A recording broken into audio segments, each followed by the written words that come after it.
Hey guys, welcome back to the channel. This is a story about what if Naruto meet Izuku in My Hero Academia. Before I start, please support for more amazing content and do consider subscribing to my channel and share this video with your friends.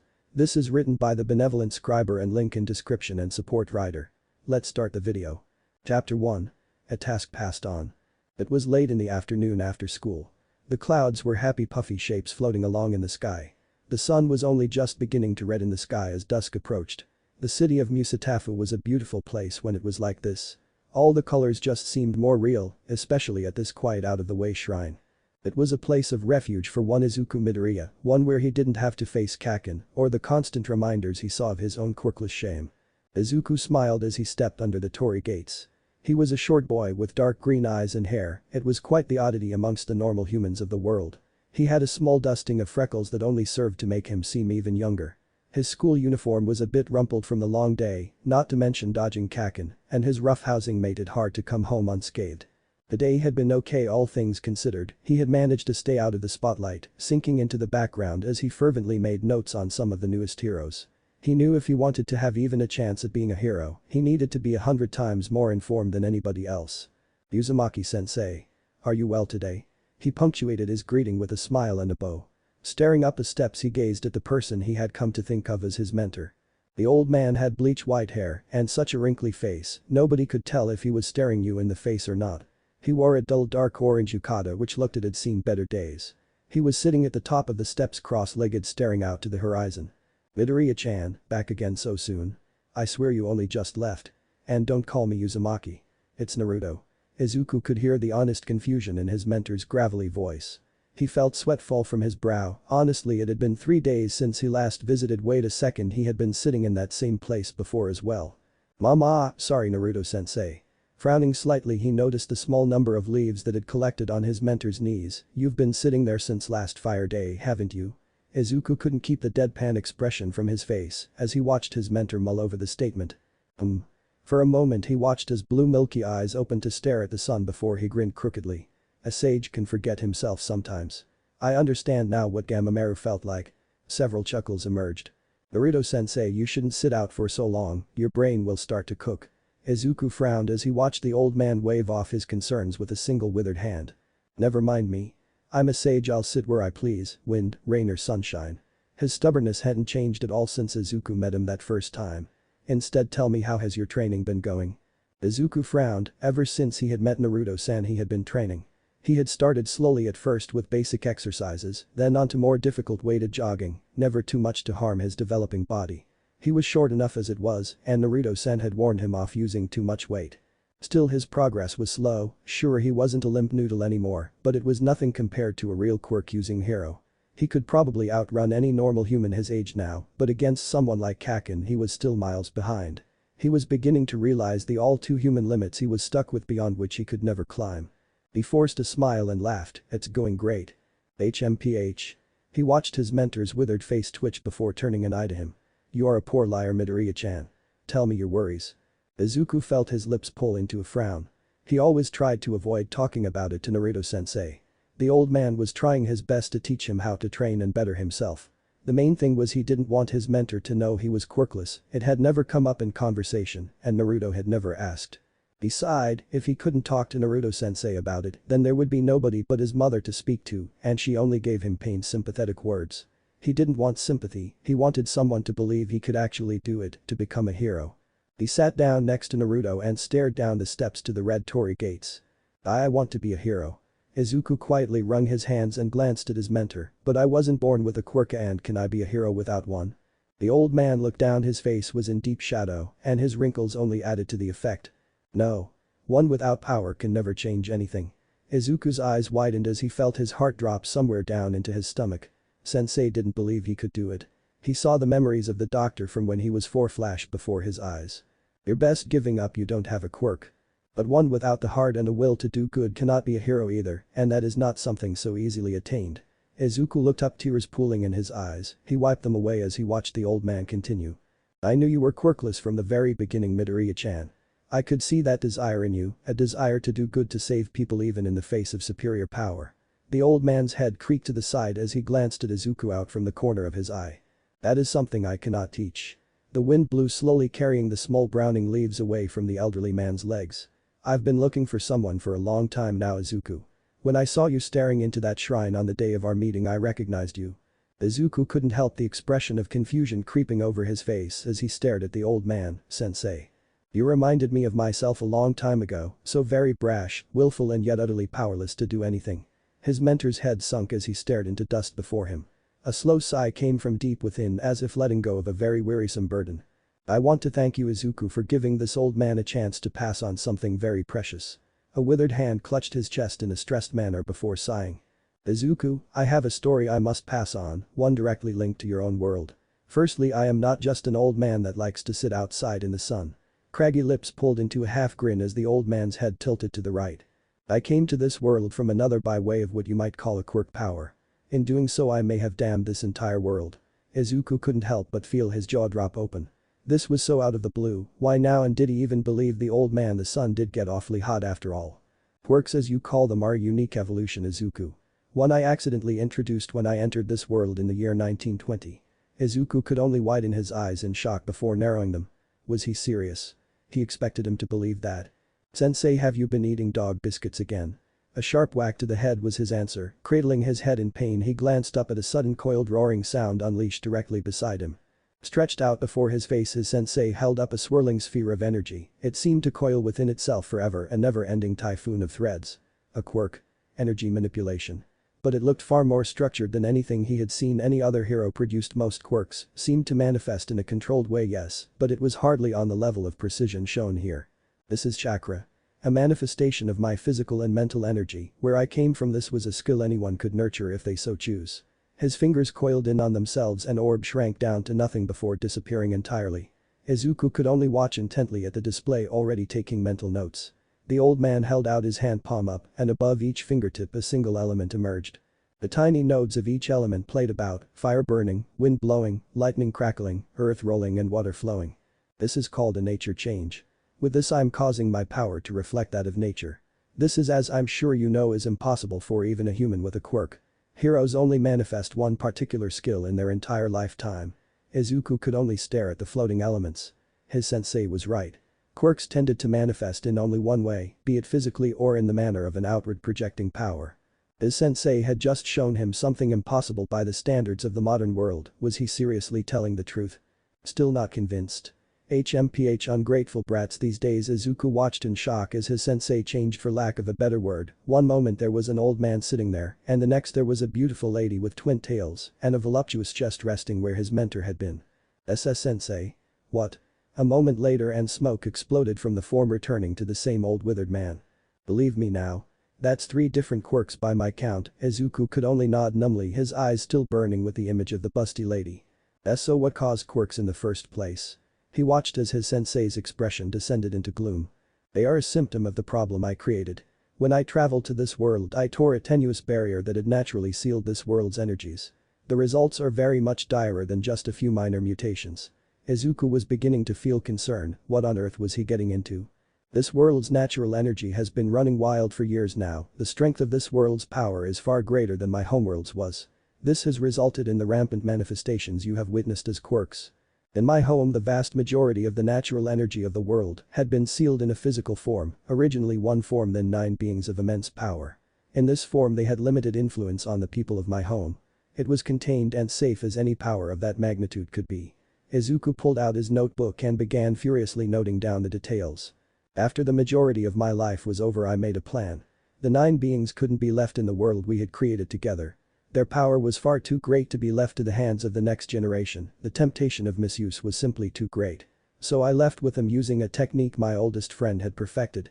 When he sent me here, however, we hadn't accounted for the difference in how this world had developed. Whereas in my world the natural energy eventually coalesced into one single creature, yours formed a shell or barrier between that energy and your physical world. When I arrived, it was like an egg cracking with the force of a tsunami. Over the decades I lived here, I tried to reseal it, but in its current form, it is simply impossible to do even with my powers. I needed to wait until it manifested in a physical form, and that is decades or more away, and as you can see, I am at the end of my natural life." He gestured to his wasted hands and wrinkled appearance. Izuku looked up in surprise. He knew sensei was old, but how did he know he would die? Slowly he considered the idea of sensei no longer being here, it filled him with mute dread. And so I turned my eye to look for someone to take on the burden. I know it is selfish of me to place my mistakes and burdens upon you, but I simply have no choice. Understand, Izuku, if this natural energy manifests its full power, it would be great enough to destroy the entire planet if it so desired. Izuku nearly swallowed his tongue at the tone his sensei had taken, he had never sounded so serious before. Gone was the whimsical Raymond-obsessed old man, and replacing him was a frightfully serious doomsayer. What can I do? I can't do anything about that, Naruto-sensei. If I can't even become a hero to a single person, I can hardly save the whole world. Maybe you should talk to All Might, he would definitely know what to do. A small chuckle emerged from the grim figure the old man cut. All Might is a fearsome fighter, but he is no thinker. His power doesn't lend itself to subtlety that well. Besides, there would be little room within him for what I intend. Old milky blue eyes opened fully for the first time in Izuku's memory. And do not assume I would ask you to do this without any tools. A small smile showed for a moment. Give me some credit, Izuku, now sit before me face to face. Izuku stood with trepidation and sat down to mirror his sensei. This wind was blowing at an unnatural pace. He could feel something very wild and yet undeniably ordered emanating from the man before him. The old man raised his right hand and formed a small fist. Izuku raised his eyebrows, a fist bump? Really? Raising his own fist, he met the opposing knuckles with a small tap. Like static electricity, something sparked between them, it raced through every nerve in what felt like an everlasting heartbeat. With a jolt of burning fire, his vision went stark white. HMPH, do you think this is wise, Naruto? We haven't got much choice left, Kurama. I waited too long. You know how weak I've become. He seems a nice boy, I like him. You like everyone, Chime. I don't mind him, I suppose. He's still just a brat though. So was I once, Shukaku. HMPH. I wonder if he likes cats. Of course the Nico had to ask the stupid question. Shut up, Kurama. What if he doesn't like weird fox rabbit things? Peace, even after all this time you all still fight. It hasn't been that long for us, really. 200 years is just a blip to us after all. I forgot you were all nearly 1,000 years old when I met you all. And don't you forget it, brat. You know a lot of what you are will fade when we do this. I cannot seal you all within Izuku. His body simply isn't ready for the strain, even with what I plan to do. I can seal a tiny part of you within him, but most of your being will be joined to the natural energy of the world. When you finally manifest, you will pull a great deal of power with you, at which point Izuku can seal you properly. At least this way we can avoid all the world's power manifesting in one chakra being. We know the risks, it's not like you haven't told us what would happen before. I just hope the brat will be up to it. Conquering us will not be easy even without the extra power granted by this world. I'll be sure to teach him what I can before I die, and of course everything else will be left to him in my will. I never thought we would all die together. Everyone dies, Kurama, it's a natural part of all life. Even chakra beasts. Turning away from his internal conversation, Naruto regarded Izuku. The boy had collapsed after touching chakra for the first time. Not a surprising reaction, all things considered. He lay prostrate inside the shrine, his breathing coming in short gasps as the power that held him worked its magic. Naruto sat in Caesar next to him, his hands hovering over his body. He was pushing the last remnants of his Rakuto power to its limits as he forged a chakra circulatory system from scratch. Unlike most shinobi, Izuku would be uniquely gifted, a powerful system of pathways with affinities to all major elements. He smiled as he watched all 8 gates form. So nostalgic. And one last thing. Naruto glanced at his right arm, it was still bound up in bandages even after all this time. The flesh beneath, if it could be called that, appeared just as young and hearty as it was 100 years ago. Honestly, how did Hashirama die with an entire body of this stuff? Palming the first kunai he had touched in years, he slashed the arm free from his failing body. Opening Izuku's shirt, he cut a small incision in the boy's chest. Placing the slowly dissolving arm upon the wound, he focused on the appendage with a half-ram seal. Instantly the arm returned to the pseudo-zetsu state it had once had before it had been attached to him. Focusing intently on his Rakuto chakra, he worked the material into the wound. Forcing it into Izuku's body, he attached the material to every vital cell that made up his newly formed chakra circulatory system. With this, Mokuton would be within his grasp, it would be a vital skill in facing what would be the resurgent tailed beasts. Naruto could only hope it would be enough. Unfortunately, any Rakuto chakra he could share would be long since exhausted by the time Izuku faced even the first of the Biju to be reborn.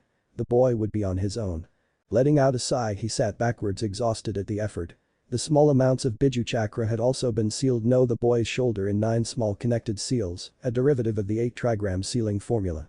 A gift for the direst of circumstances. Slowly Izuku began to breathe easily again, the stress of the changes finally over.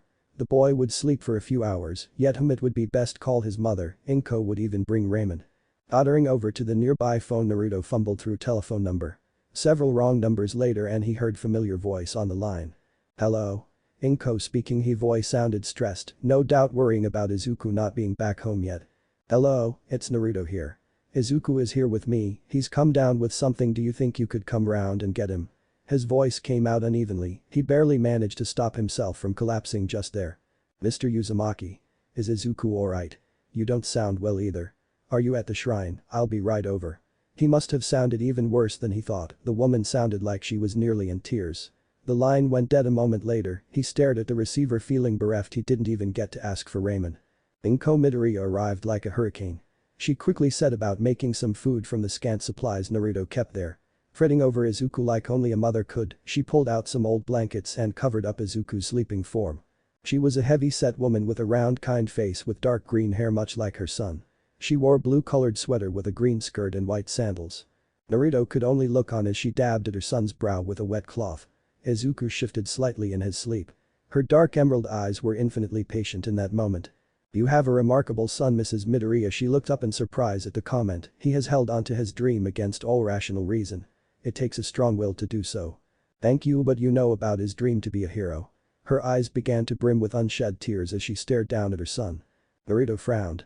He had a choice here, feign support and continue on from his original excuses or tell the truth. The ninja in him desired to keep it a secret and train Izuku without anyone's knowledge for the rest of his remaining life. Another part of him wanted to avoid it, secrets and hidden knowledge had been the bane of his world. A mother had the right to know what had happened to her son and what will happen. Yes, his wishes have been answered in a way, her eyes widened in confusion, no, his quirk has not emerged after all this time. I lied on the phone, and I feel it is only right that his mother know what has truly transpired here. The piercing look Naruto received was likely a match for even Sasuke's own Rinnegan-enhanced glares and was just as discerning. Her eyes flickered over his form only to linger on his empty right-hand sleeve. What have you done to my son and where is your arm? She was certainly more perceptive when she was jolted from her worry over Izuku. Smiling wanly, Naruto began the slow process of explaining his origins and the mistake he made in coming to this world. He watched as her expressions ranged from incredulous to fear. A few more exhausting demonstrations and she began to believe, much like Izuku. Slowly her disbelief turned to pure anger. You, how dare you do this? His voice was quiet with its fury, her eyes narrowed into chips of emerald ice.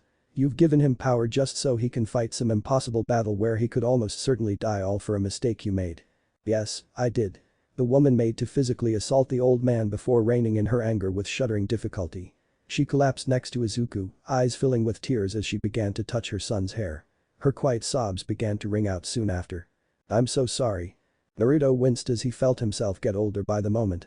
He hoped this was the right decision, instead of playing to his roots and keeping secrets like any good ninja, he told the painful truth. He was using Izuku because he had no choice, because the world had no choice. He stood on uneven legs and left the shrine for his favorite spot. Meditation would help settle his mind. Chapter 2. Training begins. It was dark when Izuku felt his body stir, his eyes cracking open to stare into the inky blackness. Slowly he could make out the details of the room around him. He was home. Directly to his left was the bleary outline of his aging computer. The wall posters of All Might were smiling in the darkness, they had a surprisingly unsettling quality when viewed at night. What had happened? All he could remember was his body burning and he was still burning. It was like a shimmering ember smoldering throughout his body, from his tips of his fingers to the soles of his feet. If he had to describe the feeling, it was like his entire body itched, and not in a pleasant way. He felt like a tightened coil ready to snap. Pulling at the covers weakly, he rolled out of bed with a thump. The impact didn't hurt at all, but it certainly made enough sound. Aizu! The shout rose up from not 2 meters away. There, rising out of a futon, was Kachin scrambling to her feet. She was by his side in a second, checking him over in a veritable torrent of tears before seizing him in a strong hug. Are you okay? You're not hurt. I was so scared. Kachin, it's okay. Izuku patted her on the back as he returned the hug. He wasn't quite sure what was happening yet, as his memories were a bit disordered. What happened? I remember being with Naruto-sensei, then nothing. Releasing him, Inko sat back on her knees. Izuku watched as her expression became clouded and, if he dare say it, angry. That man Naruto-san phoned me and I came to get you. Aizu, you've been asleep for 12 hours. It's probably morning now. Her hands touched his shoulders carefully before she looked fit to burst into tears again. How do you feel? He did something to you? I feel different, Kachin, really different. Izuku looked down as he formed a fist with his hand, he could feel none of the normal weakness that naturally accompanied sleep. The muscles in his hand felt strong, releasing the fist he looked at the small bloodied nail marks with surprise. Naruto-sensei, he said he needed me to do something. Wait, I had it all in my notebook. Scrambling past Inko, he switched on the lights and found his rucksack nearby, he rifled through it until he found his hero notebook. Glancing through the pages he found the right one. This is it. I wrote down everything Naruto-sensei said when he started to talk about quirks. He read carefully the notes he had made while sitting back down on the bed. Inko joined him a moment later. Quirks are a result of Naruto-sensei's arrival in this world in the year 1920, after which the natural energy of the world began affecting people. Izuku turned to his mother with a bright expression, do you think it's true? Nobody has ever found a reason for why quirks appeared. Inko internally sighed as she considered her passionate son, he truly did believe that old man. Truthfully, what did it matter if the old man claimed to be the cause? True or not, Izuku believed him and that was all that mattered. I think you need to be careful, Izu. That man is trying to rope you into something dangerous, it frightens me. Izuku frowned as he read the last of the notes, his memories finally falling back into place. He said the natural energy would eventually collect into a single being if left alone, a being that would be a danger to everyone. He felt a spike of fear as tears collected in his eyes. And what can I do about it? If it's really real and he's chosen me to deal with it, what can I do? Inko's arms were around him in a second, hugging him close to her. It's okay, you don't have to do anything, you can just forget about it. His eyes widened at the suggestion. Forget it. He had always wanted to be a hero like All Might, saving all those people and more. Saving the day and living to tell about it. But now that he had been given that very same task, perhaps an even more dangerous one, he was shying away. I can't catch and I'm going back to Naruto-sensei today. I need to know more. There was no turning back now. If Naruto-sensei had given him power, and that's certainly how his body felt, then he couldn't go back on accepting it now. He needed to accept responsibility. His mother's expression was pale with a slight tightening around the lips and eyes. She was frightened and angry both. Izuku, that man, he's manipulating you. Using you for his own ends. I can't just let you. She was cut off by the sad but knowing look her son gave her. If what Naruto-sensei said is true, then he didn't have a choice. He had to choose somebody. He chose me, and I accepted. You could say I was thoughtless, but at the time I wanted to make that choice. I have to face up to that like any real hero would. His mother's lips parted to say more but hesitated, tears built up in her eyes as she stared down into her lap. Her own fears for his safety thrummed through her. Just being a hero was one thing, what Naruto was asking of him was to be a savior. Wringing her hand, she stood from the bed and stepped over to the door. I just don't want you to be hurt, Izu. She hesitated some more in the door before forcing down her trepidation. I'm going to make breakfast now. With a single shuddering movement she left the room. Izuku flopped back on his bed, his heart hurting at what his Kachin had said. She was frightened for him. This wasn't like spontaneously gaining a quirk with no strings attached. This was having a responsibility placed upon him, a responsibility he didn't even fully understand yet. When he accepted the fist bump, he hadn't fully expected anything to happen. As powerful as Naruto-sensei seemed to be, none of what he had said had really sunk in. Izuku knew he had acted rashly without truly thinking things through. He understood that some threat was hanging over Naruto-sensei, but not much more than that. When he accepted that power, however, ignorantly he accepted the burden that went along with it. A threat that could endanger the entire world. Why didn't the government know about this? Did they know already? Was he alone in this? You better have some answers, Naruto-sensei. Naruto winced at another phantom pain. He was beginning to feel his age after exhausting the last of his Rakuto chakra. The loss of 9 pieces of the 9 Biju had also hurt his constitution. Quite simply, any variation in his chakra in his fragile state was risky enough, but the exertion yesterday had been very dangerous for him. He had slept like the dead last night, and this morning he had spent it nearly exclusively in meditation. Senjutsu as always was a multiplier, allowing him push past his ailing limits. With extensive use he could see himself surviving for another year, just enough to see Izuku take his exams for UA High. In that time he could perhaps make Izuku a passable ninja, the rest he would need to study for himself. He had been trying to teach Izuku like Master Jiraiya tried to teach him in his early years. Jiraiya had tried to teach Naruto to learn for himself, a far more potent skill than any simple ninja art. Sadly, it had mostly fallen on deaf ears in his case. In Izuku's case, he would have to change his approach to a much more hands-on method. Set targets and training regimes. Sadly, that was all in question due to Inko's anger at his actions. Still, Naruto was no fool. Izuku would come back and he would want and need answers. Cracking open his eyes, he felt the boy in question enter his sensor range. Only a few miles away and approaching fast. By bike, Naruto assumed. Well, this was a surprise. He had expected Inko to keep Izuku under lock and key for the next few weeks. It showed a surprising amount of restraint considering what Naruto had done. Either that or Izuku had sneaked out, which was unlikely in the extreme. Speeding up to the shrine temple, the brakes of the bike squealed as his student rolled up. A dark expression on his face. As expected, Izuku was beginning to understand the true gravity of what happened. Chakra wasn't just some kindly handed down power to be used as he wished. It was a power with a great deal of responsibility attached. He knew now for certain he had chosen his successor well. Izuku was far quicker of mind than Naruto had been at his age. Naruto-sensei, the tone was serious and mildly frosty, again as expected. The boy stopped at the bottom of the steps. His gaze was just as piercing as his mother's, those green eyes glistening in the morning light. "We need to talk." "Yes. I suppose we do." Rising to his feet, he ignored the sharp cracking from his knobbly knees. Damn this body, even if it was pushing 200, what right did it have to give up on him? "Well, come in, I was just about to have morning green tea, it's nearly ready." Pushing the door to the temple open, he beckoned the boy to come in. Izuku watched as his mentor poured out the tea into two nondescript cups. They were both sitting at a low table near the back of the temple. It was a room that looked like it had been used for tea ceremonies for generations. Both occupants sat on a soft pillow, both knew it was going to be a long conversation. Taking a small sip, Naruto sat his cup back down on the table before considering the boy before him. "Well then, Midoriya-chan, I'm sure you are full of questions, please ask them. The world you came from, tell me about it." His mentor watched as he placed his open notebook on the table. He poised his hand with a sharpened pencil. "Well, the first thing you need to know is my world was much like your own, a history of war and suffering has been the legacy of both worlds. Only instead of advanced weapons of war, my world used chakra and the prowess of our warriors to make war."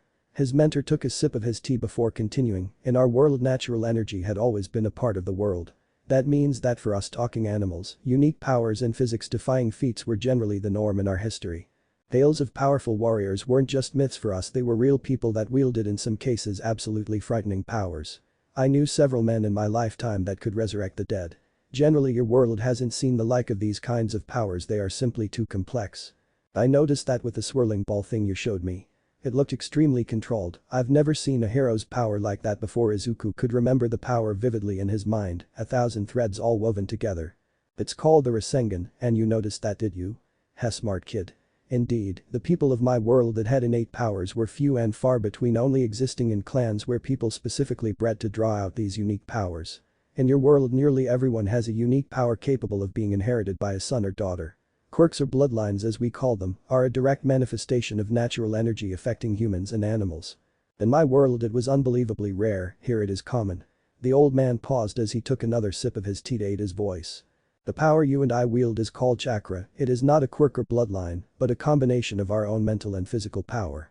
It does now have a set form or nature. You can shape that power in any way you wish if you can imagine and mold it. The Rasengan is a direct example of that. It isn't a power but a skill. The same goes for the elemental nature change I showed you." His mentor grimaced as he coughed and took another sip of tea. "Chakra was a power attained by a single woman in the early history of my world.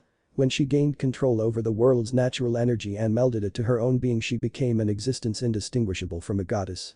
At first she sought to bring peace, but it eventually turned to suppression and tyranny. Her sons rose up and sealed her away, pulling the power she had gained from her body. The elder son Hagoromo sealed that power within himself, and the younger Himura took up the task of watching over the sealed body of their mother. Hagoromo, now revered as a god, shared chakra with everyone in an effort to create understanding among mankind. To create a kind of instinctive mental link that would eventually lead to peace." The old man smiled here, musing on some thought or other. He was just as much of a fool as I was. Ninja, as he called it, was exactly what he wanted it to be, but there was one drawback. Only those with a powerful chakra and evolved understanding of chakra could use it. In other words, it was far too hard to use. He took another drink of his mostly cold tea and scowled. And of course, people that had a powerful chakra and trained in its use instantly saw how much more powerful it made them compared to their fellow man. This naturally led to its use in conflict and even more war. Izuku watched as the old man sulked, staring into his tea. "I suppose people can only try their best." His mentor smiled crookedly. "Yes, there's more wisdom there than you might think, young Midoriya-chan. Anyway, on with the story." He finished his tea and poured another cup for himself. Hagoromo took the chakra that he had pulled from his mother's body and split it into 9 intelligent biju. "All of these biju still exist within me, they were the power I sought to remove from humanity's grip. Understand, Midoriya-chan, each one of these beasts is quite capable of destroying entire cities, and the strongest perhaps even entire continents, if they went all out. I wanted to remove any chance of the next generation getting mixed up in the mistakes of the previous. Sadly, it seems I've only managed to give the burden to someone else. Izuku barely managed to stop his hand from breaking the pencil it was holding. The more he learned, the more he realized how bad things actually were. I guess you've told me about chakra and its history, but where do I fit into this, sensei? Izuku stared right into his mentor's closed eyes. The old man's body shifted slightly as if uncomfortable before continuing. First, Ibiju themselves are quite peaceable if slightly eccentric. No, the true problem is this world's natural energy collecting into a single being like it did in my world. I plan to stop history from repeating itself. Izuku frowned, he had been barely following everything so far, and his notebook was piling on pages full of notes. The only way he could imagine he could do that would be to somehow manipulate all that power, and if he could do that, then there wouldn't be a threat, right? It had to be impossible. The Biju and I have come up with a simple plan. When I die, the Biju will die as well, thereby becoming part of this world's natural energy. The power Hagoromo used to create them is not so weak as to fail even in this world. They will reform, eventually pulling a vast amount of the power the world has with them. They will be mad with rage and unbelievably dangerous. I'm not even certain they could be reasoned with after this, as a great deal of their personalities will be washed away. This is where I plan for you to come in. Naruto-sensei's closed eyes opened, showing a slight sliver of blue eye to the world. I want you to seal them and prevent any further conflict. People will try to manipulate or control the Biju, there may even be quirk users out there capable of sealing and utilizing them as weapons themselves. This cannot be allowed to happen. Izuku was gripping his pencil so hard he could feel the wood fibers crushing under his fingertips. Naruto-sensei wanted him to fight beasts that were created by a mythical god figure from his world, not only that but even more powerful versions. And does anyone else know about this? Is it just me? His voice sounded desperate even to his own ears. No, some of the strongest heroes are aware, not that they can do anything about it, mind you. When the time comes, you will be able to count on them to help. You are not alone. I've also given you the tools necessary to take on this task, Izuku. And I believe you can do it. I wouldn't place my faith in you if I thought otherwise. And I cannot just choose another. The old man paused for a few moments, looking into the bottom of his cup. I know it isn't what you wanted. To prove that you could become a hero without a quirk, to prove everyone wrong about you, well, I'm sorry I stole that from you, Izuku. I just hope you understand why. Izuku stared down at his notebook, he closed over the cover and took in the title. For the future. Hero Analysis number 11. Squeezing his eyes shut, he wiped the sweat from his brow. What was he doing? He was being given everything he had ever wanted. He could be a hero. True, it came with a lot of responsibility, but wasn't this just the same as being a normal hero? He wasn't an idiot, he knew how dangerous those battles heroes and villains had actually were. This wasn't any different. He couldn't let fear of the future compromise who he was and who he wanted to be. He felt tears building up in his eyes and furiously wiped them away. With a grin, he looked up at his mentor. I want to train with you, sensei. I'll do what I can. Naruto stared at the boy who had just been asked to hold up the world on his shoulders. And the boy accepted. This kid, was I ever like this? Nope, nowhere near as knowingly stupid, you were just plain stupid. Following Izuku's decision, they sat and had a small lunch together, after which they moved outside. Naruto led the way to a nearby clearing hidden by some sparse trees. He perched himself on a large rock and began balancing his walking stick on a single finger. Now, if we are to begin training, you need to be able to channel your chakra. I assume you've been feeling differently today, Midoriya-chan. His grinning mentor still seemed to be buzzing from his acceptance. Izuku stared at his right hand, he could feel the thrumming, smoldering pressure that flowed through his body. The feeling was so foreign it was downright obvious. I've been able to feel it since I woke up, it kind of feels like embers burning in my veins. He frowned as he flexed his arm, the flow changed and flexed. It seemed different movements could affect that flow. I can feel the flow change as I move as well. The old man's eyebrows rose in what seemed to be surprise before he continued, very good, I suppose I should have expected it, for someone entirely foreign to the feeling of chakra, it must truly stand out. HMPH, I'll have to skip the first lesson it seems. Lesson 2 leads on from what you've just discovered, movements can affect chakra flow. With the right set of movements you can manipulate your chakra with a great deal of ease, compared to raw manipulation, which requires a great deal of mental focus. These movements were called hand seals by my people, in essence they are a crutch and a necessary one for any novice ninja. You will be learning them in sequence. He placed his walking stick on the side of the boulder, he paused while looking at his missing arm. Blitzing through several hand signs, he produced a globule of water from his mouth that connected to his stump. Slowly it formed into a pseudo-hand shape. Placing his hands together, he slowly moved through the seals. Bird, boar, dog, dragon, ox, tiger, snake, rat, horse, monkey, hare and ram. They each have their own uses and meanings. Combinations of these seals can yield disturbances in your chakra that when flared with the right method can correctly produce the technique you desire. I will be giving you a scroll with these seals to memorize. I fully expect you to learn and understand them by the time you return tomorrow. Izuku could only note down the various motions. He had tried his best to follow them, but he would need more time to study it. Ram seemed to be the easiest to remember of them all considering, and using the motion produced an odd vibration through his chakra which slowly faded. So you can string them together to create techniques. How long a sequence can you have before it breaks down? I get the feeling you need to do them quick or the effect on your chakra is lost, his sensei chuckled before grinning. Now I know how Jiraiya sensei felt when teaching my dad. You're quite right, in order for these seals to work you can't take all day with them, your chakra has a short memory and without a will constantly forcing it into a mold they will break down. Some techniques had upwards of 40 different hand seals, and my sensei could complete the sequence in seconds. That's how fast you need to be. Izuku could only boggle at the number, making that many hand signs in seconds. Seriously, he would be tying his fingers into knots. But don't worry, chakra has a way of making your dexterity inhuman. With time and training, I have no doubt you will be able to do that and more. For now, focus on the meanings and getting used to the shapes. The old man frowned, then tapped his chin before fishing his hand inside his robes. I think I'd better take advantage of your quick mind. Here, take these. A bundle of 3 scrolls were tossed down from the boulder. Izuku frowned as he stared at his mentor. Where the heck had he been keeping those? A pocket? That's the first Reijutsu I ever learned or tried to learn, he started chuckling while rubbing his neck. Try not to push yourself too quickly, but give the techniques a try, they will help you get a feel for the seals instead of just reading about them. I've always been a fan of learning by doing. Thank you, sensei. I'll definitely learn them tonight and show you them tomorrow. Izuku was certain he could get them to work. Now that he had his own power, he wasn't going to settle for anything less than the best from himself. Already making bets, huh? The old man stared down, his gaze a whirled away. If you can complete those jutsu in a night, I'll have another useful technique to teach you tomorrow. Hi. Now off with you, go back to your mother and give her my apologies. The boy nodded and stood to leave, but before he could leave the clearing a voice called out. Izuku, you're a good kid helping out an old man like this. Thank you. Izuku looked at the silhouette the old man made facing the sun. His back was slumped and crooked with his head hanging low, his spiky bleached hair moving slowly in the wind. Izuku rubbed his eyes as he thought he saw white Haori coat with Magatama superimpose over the sight. Nope, still that old orange yukata. Strange. It's okay, sensei. I like helping people. Izuku turned and ran back to the temple for his bike. Kachin would be wondering where he was for dinner if he stayed any longer. Naruto felt as the boy started his journey home through his senjutsu, so enthusiastic, so much like himself and someone else he used to know. Was I the only one that got chills at that?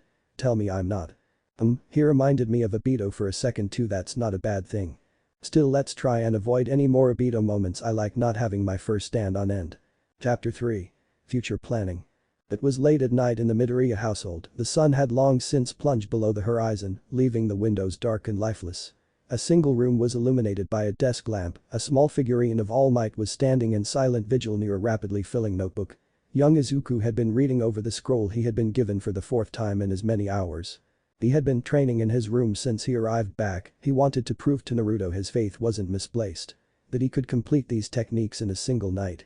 Unfortunately, that was feeling like a tall order as he rubbed his tired eyes. Leaning back in his chair, he considered the problem. It wasn't that they were hard to comprehend or even visualize, it was the correct method of expelling chakra that was causing an issue. Hand seals could shape the chakra to the correct frequency and intent, but expelling it for use was something he was finding rather difficult to do. Opening his notebook, he made another note on his observations regarding his own chakra and how it reacted to the hand seals. Looking over his past notes, he skimmed over the sections he had covered. The first technique he tried was the clone technique. In principle, it was a simple technique that seemingly required little understanding or even talent. However, for him it wasn't that simple. It seemed most ninja from where Naruto came from had a natural instinct in how to wield chakra in a general sense. For them, the clone technique was about as simple as completing the hand seals and flaring their chakra with the correct visualization. For him it was different. If anything, he was too aware of what his chakra was doing, which caused problems when he tried to flare it. When he flared the disturbed chakra, he was reactively trying to control the flow. Doing so would cause the technique to fail, literally going up in a puff of smoke. Still, the fact I could make a puff of smoke from nowhere is amazing. The same problem seemed to apply to all 3 techniques, and right now he was trying to figure out a way around it. He couldn't not think about the chakra he was producing, it was too obvious, it felt like someone flying a red flag before his eyes. Maybe I'm going about this the wrong way. I'm trying to think of a way to stop my mind interfering when maybe I can use focus to channel my attention. He rubbed his temple, he swept his dark hair to the side as he tapped the notebook with his pencil. Make a symbol from chakra on the back of my right hand while expelling the chakra. With the last scratch of the pencil he stared at the note. Not a bad idea, and the difficulty of doing it would focus his mind even if he couldn't do it. Hopefully it wouldn't interfere too much with the technique. Only one way to find out. Standing from his desk he stepped into the middle of his room and readied his hands before him. Ram, snake and tiger, he moved through the seals slowly. His fingers were still unused to the movements, so his speed wasn't quite up to snuff yet. Focusing on his chosen shape he imbued each movement with the image he held in his mind. As he did so wave-like vibrations rippled through his chakra, they rapidly converged and formed a final shape or signature. The seals were complete. Throwing aside all attention he flexed his chakra like a second body, as the tension began building he focused on the back of his hand, imagining a crude octagon made of multiple overlapping shapes. With an explosion of smoke far larger than any other he had produced, he found himself staring into the eyes of a near duplicate of himself. With a sudden start he realized he could feel what felt like a second pair of limbs, it was like having a puppet on strings if anything. Flexing the sensation he watched gobsmacked as the doppelganger walked around his room with stilted movements, its expression was completely vacant however. Focusing more intently he watched as his face took on more life, and the movements moved. Amazing. The strain of the technique wasn't even that great on his chakra, it was the split focus that was the issue. He could perhaps handle 3 or 4 of them, but the more he used the less individual their movements would become, becoming less effective as credible distractions. Every technique had a weakness it seemed, not to mention the lack of a shadow. Energized by his own success he bolted to the notebook and hurriedly began noting down his discoveries. Swiftly he stood once more and grabbed his nearby bin. Setting it in the middle of the room he stood and focused on the basket. The body replacement technique was something else altogether, relying on high-speed movement, the ability allowed someone to switch locations with any object. The problem with it was perceiving that movement while using it. He could quite easily smack right into a wall if he wasn't careful. From what the jutsu description said the technique was essentially an application of something called the body flicker technique, a more difficult version of the same ability. Still if he was going to match fast villains and more importantly beasts that could move even faster, he needed to be able to do this. Tiger, boar, ox, dog and finally snake. At the same time he followed the instructions in the scroll, focusing on his forehead and eyes channeling the chakra into those areas. At the same time he could feel his body being reinforced by those same chakra vibrations. Flaring his chakra he focused on an imaginary symbol on the back of his hand. The moment the final seal was completed he moved. Moving in a circle he felt the air around him move like molasses. The sound in the room disappeared as he moved too fast to perceive it. The pressure was unreal as he surged towards the small wicker basket. With a single hand he grabbed the bin and completed his lap leaving the object in his wake. In a flash he stood in place of the bin. With a shudder reality reasserted itself and the sounds of the night came back. Only to sound like an explosion had gone off. The same smoke that accompanied his earlier usage of the clone technique filled the room. A few smoky coughs later and he heard the door to his room slam open. There staring into the smoke with a distraught expression was his mother. Izuku. What's going on? What is this smoke? Inko bolted into the room. She kneeled next to Izuku and touched his shoulders, patting him down to see if he was whole. Pachin. Sorry I was practicing. I wanted to show you it tomorrow he looked down contritely, I didn't know it would make so much noise. Sorry. Practicing what? How to make smoke bombs. She looked aghast, tears filled her eyes at the thought of Izuku being corrupted by that horrible prank-making old man. No, today Naruto-sensei gave me some techniques to learn. I wanted to show you the first skills I've learned from him. Watch, I just got one of them down. Slowly he moved through the seals and completed the clone technique for the second time today. With a much smaller burst of smoke a doppelganger appeared with a matching expression. What do you think? Inko stared at the second Izuku with a stunned expression, her boy had a quirk now. She could scarcely believe it, she had known what Naruto said, but to see it in action was something else. Tears filled her eyes, as much as she feared for him she was equally glad. Her boy had what he wanted more than anything else in the world she couldn't hold him back. It's amazing Izuku. She sat silently for a moment as she watched her boy smile with something approaching glee. Looking at the time she frowned, 1 o'clock in the morning was not a healthy time to be training by anyone's imagination. Now it's time to get to bed, you can't be up to all hours training for your teacher it's not right. Okay, I suppose I can finish in the morning. Climbing into bed he switched off the desk lamp. Good night Kachin. Good night Izu. Inko left with a smile on her face, it had been so long since her boy seemed so happy. Even if a specter of doom hung over it all. A few moments passed until Izuku was certain his Kachin had returned to her room. Staring into the darkness he switched the desk light on again. Jumping back to the desk he began writing up his notes on the 2 techniques he had used. It wouldn't do to forget his method after all. Returning to bed he switched the light off for the second time that night. He might not have completed all of the techniques, but he was certain he could complete the last one come tomorrow morning. Hopefully he would be able to surprise Naruto-sensei. Awareness urged back to Izuku with the sound of a single droplet of water hitting calm waters. He was underwater. The roar of the surrounding liquid filled his ears. Flailing frantically he reached for the surface. Bursting upwards he gasped for breath. Looking down he realized with a start that the water was only a foot deep, if that. Had he been face down? Wherever he was this place was strange indeed. Above was an endless expanse of stars, the night sky it seemed was resplendent in this particular dream. I've never seen the sky like this before. It's always cloudy or drowned out by the city lights. Is this really a dream? In the far distance he could see 9 pillars emerging from the tranquil waters, sending ripples in every direction. They were arranged in a perfect circle, in the center was the only dry patch as far as the eye could see. Stepping onto this tiny island he jerked in fright as he saw black script lance out across the dream landscape. 9 strands patterned out to each monolith and began coiling around them. As quickly as it appeared the script faded away leaving only silence in its wake. What was that? This can't be a dream, it's too real, I'm too aware of things. A moment later and 9 shapes emerged from the monoliths. They were formless and made from a strange bubbling substance. Just from proximity Izuku could tell this was an unbelievably potent chakra. The sheer pressure of it was forcing him to his knees. The beings took form, solidifying into what were crude shapes at first. Once their shapes took full form Izuku was stunned to see what looked like mythological creatures. A 9-tailed fox with red fur and long rabbit-like ears. An 8-tailed bull with a purple hide and a missing horn. A 7-tailed beetle clad in an iron-colored carapace with multicolored wings. A 6-tailed slug dripping in viscous fluids. A 5-tailed horse with resplendent white fur and a dolphin-like beak. A 4-tailed monkey with a sage-like appearance. A 3-tailed turtle with a jagged gray shell. A 2-tailed cat that burned blue and black and finally what looked like a tanuki made of sand. So you're the new kid? The 9-tailed fox was looking at him with something approaching disdain, well have anything to say Ninjin. Before he could say anything or even formulate a response the burning cat interrupted. Kyuubi, don't be so mean. He's never met anything like us before. The cat's appearance was downright mesmerizing, the constant shifting of the fire coat was certainly an impressive sight. HMPH, well until he impresses me he's just some brat we need to work with. The tailed fox lifted its head looking away from the boy with its eyes closed, it turned on its heel and sauntered away into the dark.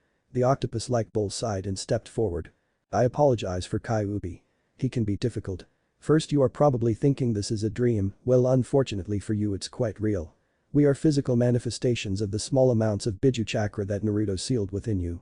The octo-bull paused before continuing, this all round you is the seal he forged. As for us, think of us as extensions of the true beings that live within Naruto, we are but fragments that are not fully independent from the originals, soon however that will change. The Biju. So these were parts of the true beings that Naruto-sensei talked about. They didn't seem very powerful, then again it did say they were fragments. So you are the Biju I have to fight someday. Izuku frowned as he considered them, why did Naruto-sensei seal parts of you within me? It's simple really, another of his safeguards. When the original Biju die we will be backup so to speak. He hopes that using our original chakra can help control our new selves when they come forth. It's a long shot, but it's all we've got. The octo-bull sat back on its haunches and stared off in the direction the fox disappeared to. Hopefully we will all learn to work together. Izuku, if we are going to be working together I'd like to know more about you. This time it was the blue fire cat that spoke in a female voice. Its 2 tails swishing back and forth in what seemed to be agitation. We're all very interested in you. Sure, what do you want to know? I'm not that interesting to be honest. He could only scratch the back of his neck as he blushed slightly at the interest. Well, just the basics, hobbies, dreams for the future, likes, dislikes. A few snorts echoed around the circle as several of the Biju face-palmed or at least tried to. Well, I guess my hobbies are mostly focused on hero research. I like to learn about their powers and their weaknesses. I also like All Might, he's my favorite, but I like tons of other heroes too. My dream for the future is to become a hero like him. Dislikes. I guess I don't like arrogant people. He trailed off with an air of uncertainty, he didn't really have any dislikes. Kakin and his goons were pretty nasty to him, but that didn't make Kakin any less amazing when it came to his quirk and abilities. Thank you Izuku, it is good to hear from you. Instead of just second-hand commentary from Naruto, the cat seemed to think on it for a moment before continuing. You are a good kid Izuku, I'll be happy to work with you, just stay true to yourself. You keep calling each other by the number of tails you have, don't you have names? This seemed smart, way smarter than most people. It felt unnatural for them not to have names. This time it was the large red gorilla that spoke, his voice was surprisingly high-pitched. We do have names, but we decided to wait. To see what your will was like before we truly acknowledge you. It's up to you to show us how committed you are. You may have impressed Naruto, but it will take more to impress us. Not surprising, he supposed, Naruto-sensei had alluded to the fact that they were extremely old. They had probably seen hundreds of people just like him claiming the same things, yet either not fulfilling it or falling short. As if the stakes couldn't get higher. Will you tell me about what each of you are capable of, so that I have some idea of what it will be like to fight you? I'll need to take notes. He reached for his notebook before realizing that they were within this mental representation of the seal. Sighing to himself, he resigned to taking mental notes. Yeah, that is part of the reason we have revealed ourselves to you. We will be teaching you about the various skills we have and how to get around them. This time it was the armored bug that spoke, its voice was deep and reverberated through its shell.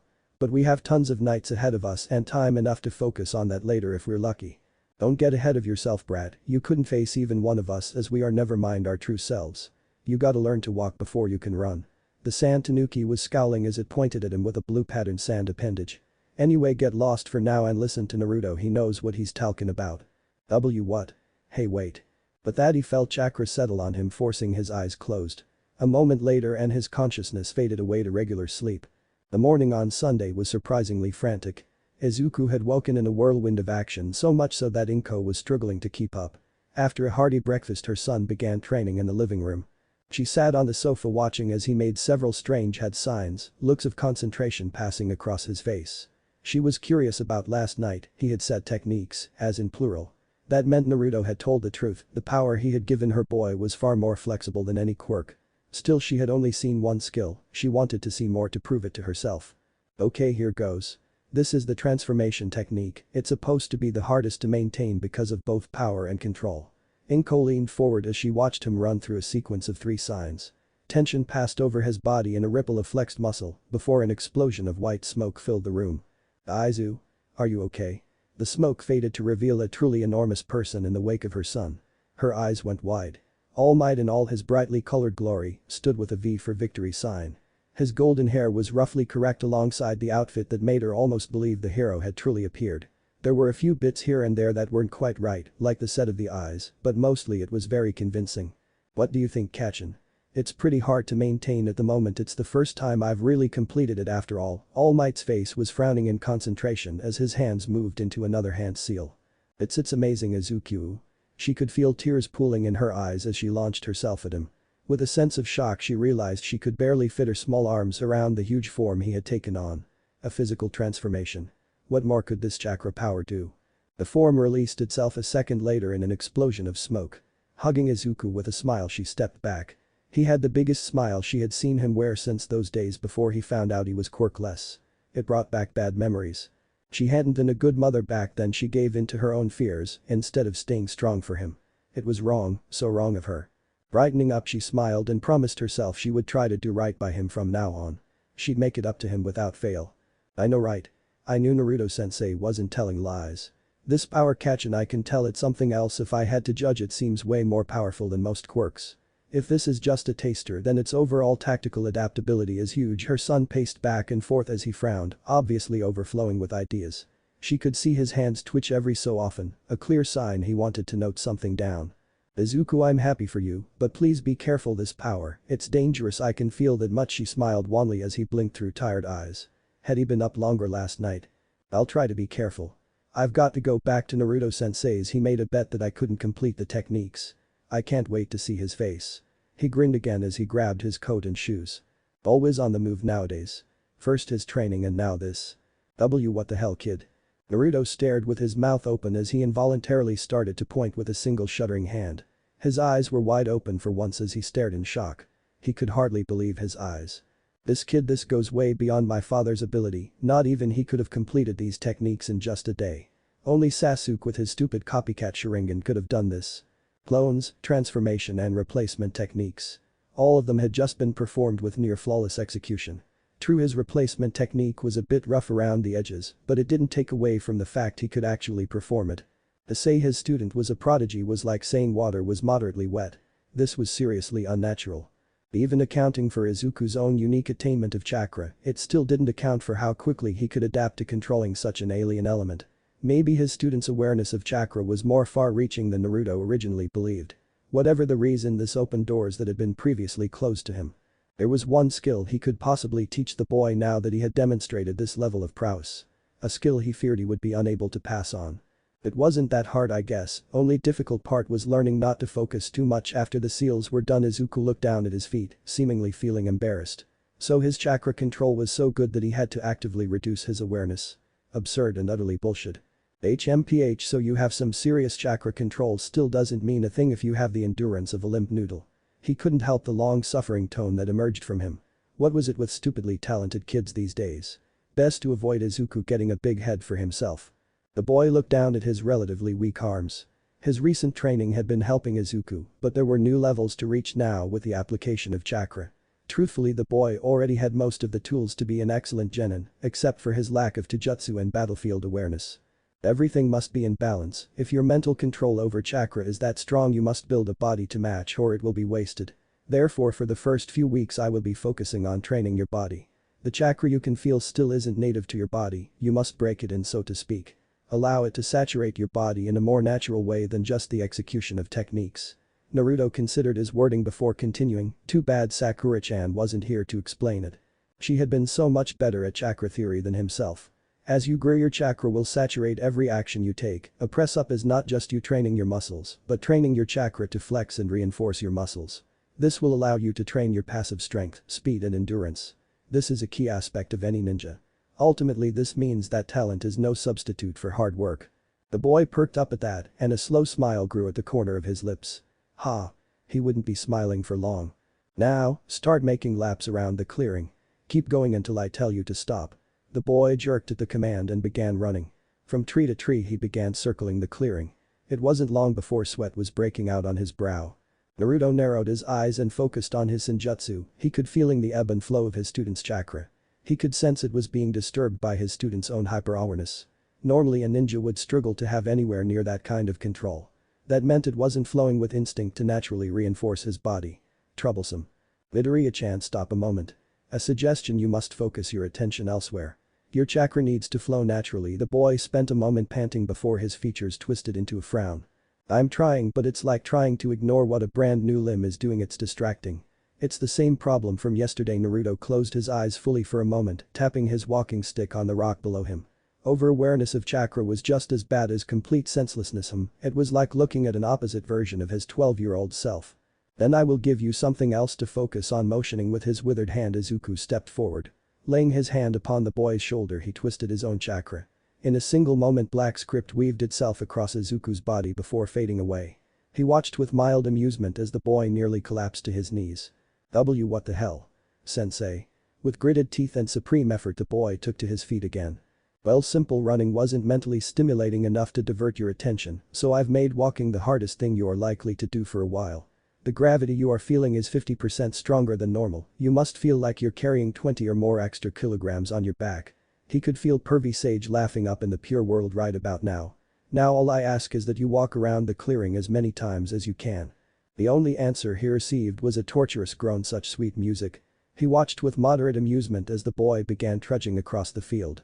Once more sensing with his senjutsu, Naruto couldn't be more pleased. The boy's chakra was moving much more smoothly now that his will and attention was consumed with simply moving. He continued to put the boy through his paces, and it was clear that his chakra was beginning to settle in. Once that happened, Naruto believed that the hyper-awareness would fade, leaving a formidable level of chakra control in its wake. It was going to be difficult to fit Izuku's training in around his schoolwork. A few hours after school would be about as much as he could push. Self-destructive exhaustion wasn't his goal. There was so much to cover it wasn't even funny. Normally an academy student had at least passing familiarity with weapons and taijutsu. People like Sasuke had years of experience before they had even started the academy. Izuku in many ways was exactly like he was when he first graduated, and only years of work would change that. However, in the short term he had faith that Izuku's book smarts could make up the difference. It was late afternoon now, the sun dipping behind orange clouds. They had convened in the temple for some much-earned tea before Izuku went home. He had stacked several scrolls regarding chakra theory on the table, the first batch in a long list. Izuku looked like he had ran 2 marathons, even if he had only managed to travel 6 laps the entire day. Overall the boy had done well and shown that he wasn't going to back down. You did well today, Midoriya-chan. When you arrive after school tomorrow we will start on some weapons and taijutsu training. Don't tell your mother or she'll come after me for sure. The boy nodded as his head met the low table with a thump. Chuckling slightly at the side he tapped the scrolls on his left. And it still isn't over yet, kid, I've got all of this for you to study. Yes, sensei. No techniques for now, considering how quickly you learn them I'll generally be leaving you to learn from scrolls. There are a couple of meditation techniques in here, which might be able to help you. Naruto grinned internally, he had sneaked in all of the same meditation techniques Fukasaku-sama had taught him originally. Hopefully building the groundwork early would pay dividends later on. For now perfect the techniques you have, I want you to be able to do them at a moment's notice. Sensei, did people in your world train like this all the time? His expression was a strange mix of morbid curiosity and dread. Well, I seem to remember 2 green beasts in particular, they would wear weights like you. Except they would run round the entire village on their hands. Naruto couldn't help the evil grin that wormed its way across his face. Guy and Lee were most likely shouting about youthfulness somewhere out there right about now. But that's inhuman. His eyes were wide with disbelief. If only he knew the true horror. Kid, you don't know the half of it now. Then it's about time you were getting back to your mother, she will be getting worried. Smiling at his student he watched as he collected the scrolls and placed them in his backpack. I'll see you tomorrow, sensei, and try not to sit outside too long again. Naruto frowned. It wasn't his fault Senjutsu made him forget where he was. Damn the kid, I'll sit where I please. The light-hearted laugh rang out as the boy left the temple with a backhanded wave. Shaking his head he turned his mind to the very real problem he had when it came to teaching Izuku about fighting. It was all well and good teaching someone forms and fighting moves, but when it came to true battle all of that could be forgotten in a moment. The boy needed a real sparring experience, and considering the state of his own body, he wouldn't be filling that role anytime soon. Oh well, time to call in some favors. It's about time that Sasuke paid him back for saving his eyes. Chapter 4. A new sensei.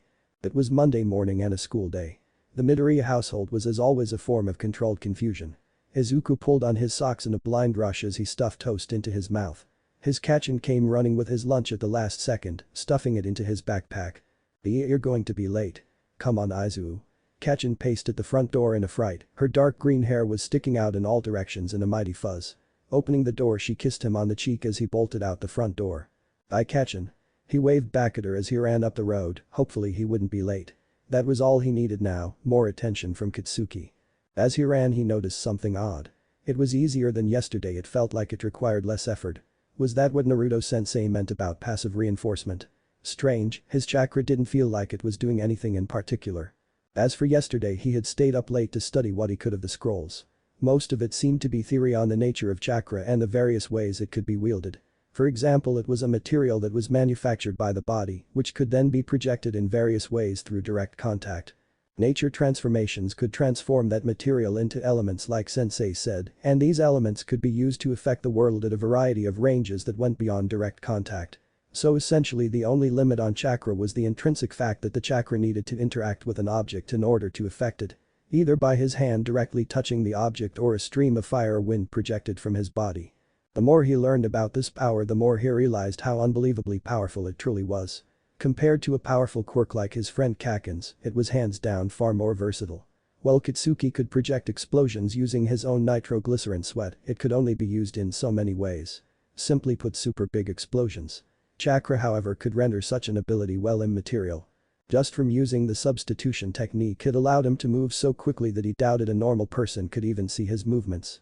That meant he could attain speed that made most quirks useless. After all, what good was an explosion if you didn't get hit by it? Of the scrolls there had even been one on history, and it had been beyond fascinating. An entire world lay there in those lines just waiting to be discovered. Sadly the scroll hadn't had the nicest subject matter. The Third Shinobi War had been bloody with thousands of troops on both sides being massacred by the much more powerful S-rank ninja. And all of them paled before Namikaze Minato, the so-called fastest ninja of their time. Seemingly he could use his chakra to literally bend space and time, allowing him to move instantly from one point to another, even warping time, such that he could appear in multiple locations at once at the same time. In many ways the man had won an entire war on one single basis. Speed. Last night Izuku had come to a stark realization. From his own notes and analysis on heroes he had realized that the strongest were always extremely fast. All Might for example was unbelievably fast by all accounts and was hailed as not only the strongest hero but also the fastest. But what if All Might wasn't as fast? No doubt he would have been picked off by some villain by now. Strength was great if you could hit your enemy, but if you were too slow, well, you may as well be quirkless. Naruto-sensei was right in a way. Everything was about balance. Definitely food for future thought. He needed to write a few essays on it to straighten his thoughts on it for sure. He needed to start work on his ninja build now. What would he specialize in? As he approached Oridera Junior High, he was struck by an odd thought. He wasn't just quirkless Izuku Midoriya anymore. He had a purpose now that was perhaps even more than what he began with. The dream to be a hero had become the need to be one. The fear he felt of Kaken's bullying suddenly felt so very small. If he couldn't face his oldest friend, then what chance did he have of facing down mythological super beasts and winning? Itsuki Bakugo was a childhood friend of his. They had met ages ago in nursery. After that he had become friends with him along with a few other kids. At first he had been so happy at fitting in with others, he dreamed about what his quirk would be. Then Katsuki had gotten his quirk and Izuku had remained just a normal boy. And after the incident on the bridge where he tried to help him after he fell and Katsuki had taken an intense dislike to him. Over time it had turned to simple bullying. Honestly, he was tired of it. But that didn't mean he wanted to let him get away with it. He still wanted to beat Kaken. To force Katsuki to acknowledge him. But would using this power be right? It hadn't been given to him to settle petty school disputes. No, it wouldn't be right. Still, that wouldn't stop him from protecting himself. He wouldn't let himself be pushed around again. It was 9:06 a.m. Damn, he was late, just what he wanted to avoid. Anything that could bring him into Kaken's sphere of awareness was a sure sign of a rough day. Dashing through the open doors of the third-floor classroom. What he came upon was the usual unruly ruckus that usually gripped the class. Quirks were being used and shown off without care. The half-deaf teacher slowly scrawling across the chalkboard with his precision chalk writing skills. Kaken was sitting in the middle of the room not far from his own seat. He was sitting sullenly glaring at the chalkboard, probably hoping that just by wishing it enough, he could make the whole thing explode. On second thoughts, that wasn't too far-fetched. His goons sat around him like some kind of Praetorian guard, ready and waiting to follow their mighty emperor. In all honesty, he was exaggerating. They too were old friends, now only distant bullies. Creeping through the chaos, he reached his seat. Only seconds from sitting down, he heard a sly voice sound nearby. "Look what just came in, Katsuki nerd on R6. The teen that spoke was named Kuba. He had dark hair with a constant half-crooked grin. His quirk was a strange version of body manipulation, able to extend and warp his body parts to various degrees. Stupid goon, couldn't he keep his rubber neck to himself? Yeah, Kuba, your point." The glare Katsuki directed at the teen was searing. Oh dear, it looked like Kaken was in one of those moods where everyone was a prime target for his ego. Izuku watched as Kuba shrank into his collar at the smoldering glare. Thankfully, it wasn't long before the lesson began and Izuku was left mercifully alone for the first part of the day. He had spent much of the class doodling in his notebook, trying to come up with ways to draw representations of chakra for future notes. But before he could put the number 11 notebook away, a familiar hand slammed it closed on the table. Looking up, he met the smoldering gaze of one Katsuki Bakugo. "Why do you bother with this? Every time I see this trash it makes me mad." Opening the notebook at a random page, he raked his eyes across the pages with disdain. "Quit fucking deluding yourself, Deku." His volcanic eyes stared at the title, "For the Future. Hero Analysis number 11. Izuku watched with hawk-like eyes. He was amazed at himself. Normally he would feel a good dose of anger and fear, but somehow he just felt anticipation. Kaken closed the book and in emotion he knew oh so well prepared to bomb it to smithereens. Except that didn't happen. It happened so fast he barely realized what he was doing. His hand was gripping Kaken's right wrist with steel-like fingers. His own graze meeting his old friends in a stalemate. "Hey Kaken, I'm not deluded anymore. Deku, you bastard." The quiet fury was far more potent than his usual screaming rants. His volcanic eyes were overflowing with anger. Throwing away the notebook, Katsuki seized Izuku by the front of his uniform with his left fist. Izuku could feel his chakra rising to the surface, bubbling like an eager storm just waiting to rage. Things were about to get out of hand when the old teacher walked by with a strong glare. "Take it elsewhere, boys. The classroom is for learning, not fighting." He was probably the oldest teacher in the school and therefore knew all too well how little a teacher could actually do to prevent bullying nowadays. In fact, he was secretly pleased that Izuku was standing up for himself for once, and it wouldn't do to dishonor him in front of everyone by trying to fight this battle for him. Saved by the teach, huh? That's all like you, Deku. Shoving Izuku back, the ash blonde left with a veritable shadow of malice moving around him like some miasmic creature. The silent students parted like the Red Sea as he left the classroom. Slowly normal activity reasserted itself as Izuku picked up his notebook. Looking at the slightly dented pad he couldn't help but feel proud. It was simple start, but he had protected something important to him. It was the dawn of a new Izuku Midoriya. Still he had to survive Kaken first, or it would all go to waste. Strangely he didn't see Kaken for the rest of the day. Izuku wasn't even accosted during lunch, which was his normal modus operandi. He must have skipped the rest of classes as well as he did not return to the classroom. Overall the school day had been surprisingly uneventful, with most of Kaken's cohort staying well away after the little showdown between them. Izuku knew better, however. This calm was just the eye of the storm. Kaken would never tolerate such rebellion from the Deku of all people, it simply wasn't part of his worldview. He knew he would see the ash blonde after school, and accordingly he had spent most of his time trying to psych himself up for the confrontation. Exiting the school gates he set himself on the path to the shrine. Izuku hadn't managed to get one block before he felt someone grab him from behind and throw him into a nearby alley. There standing in the light was Katsuki, his eyes burning like fresh red coals in his dark silhouette. Izuku scrambled to his feet while shrugging off his backpack. He couldn't afford the lack of mobility it caused, and he would need all his agility for this. He had to make Kaken see he wasn't just Deku anymore. Well, nerd shit, got anything to say? He ignited his fists and brought them together in a fierce explosive crack. He slowly began pacing forward. What the fuck did you think you were doing back there, huh? See, changing, I'm not the same anymore, Kaken. Izuku paced backwards, his own fists at the ready, his feet firmly planted with a lowered center of gravity. Carefully he eyed Kaken's right side, he always led with a heavy right-handed fist. You can't scare me anymore. Smoldering eyes narrowed as Katsuki gritted his teeth in fury. The Deku has grown a spine, huh? You're a piece of quirkless shit next to me. You think you can fight me with nothing? And here came the screaming rant. In many ways it was so very predictable, Kaken could never conceive of anything outside his finely ordered world.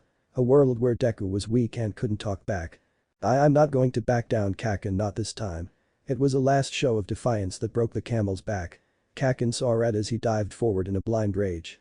His right arm racing forward, palm open, searing with discharging nitroglycerin. Stepping into the blow, Izuku channeled his chakra into his eyes and forehead, much like when he used the substitution technique. The result was useful indeed. The normally fast movements of Kaken slowed to a reasonable pace that Izuku could keep up with. Dodging past the open palm blow, he threw a chambered uppercut at Kaken's wide-open face. The blow impacted his mouth with the combined force of both boys, sending the ash blonde back a few paces. Arg. Blood, he had made Kaken bleed. The first feeling he had was an upwelling of guilt. He hadn't truly meant to hurt him that badly. The second was a traitorous cry of satisfaction, of glee at causing pain to his erstwhile friend and tormentor. Kaken touched his lips with a hand before looking at the blood that came away on his fingertips. The sheer berserker rage that appeared in his eyes nearly made Izuku take a step back. Deku? You bastard. The boy exploded from his position, aided by two simultaneous explosions. Channeling more chakra and reinforcing his limbs as much as he could, Izuku braced himself. With both hands ignited, Kaken was a veritable whirlwind of blows and feints. Yet even so Izuku could see it all with his enhanced perception.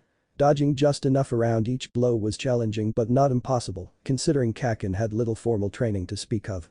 In the momentary exchange, Izuku had only taken one step backwards before lancing out with yet another chambered punch. This one, however, was laden with chakra. It impacted with far greater force and sent the ash blonde tumbling backward. In momentary awe, Izuku stood stupefied, staring at his aching fist. Unbelievable, even with just this amount of chakra he was physically stronger than Kaken. Rolling to his feet, Kaken stared with wide, uncomprehending eyes. To him, Izuku was just standing there, almost nonchalantly, with some singed clothes and showing barely any sign of damage. In an exchange that had left himself being punched out, of course, there could only be one response. Deku? What the fuck is going on?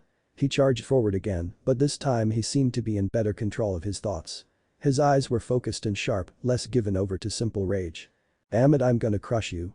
Charging forward, Kaken blasted the air in front of him, creating a concussive smoke screen. Wincing, Izuku struggled to see the shape of his charging body. Tactically he knew he couldn't just stay here. Bracing though the hand seals for the substitution technique, Izuku felt himself slip into the blitz he had experienced at home. Throwing himself backwards, he traded places with a large steel trash can. Returning to his normal perceptions, the explosive noise of the technique was masked by a simultaneous explosion from behind the smoke screen. Tumbling over the trash can in somersault arc, he watched as Kaken attacked what he hoped was an open blind spot. Against anyone else it would have been an excellent strategy. But against the level of mobility Izuku currently had, it was useless in this narrow alleyway. Taking the offense for the first time, he charged forward into a heavy tackle from behind. Itsuki only had time for his eyes to widen before he was launched into the shrouded trash can head first. Izuku winced as he watched Kaken hit the metal can face first. That would definitely smart for the next few days. Izuku sighed in relief once he saw that the ash blonde had lost consciousness.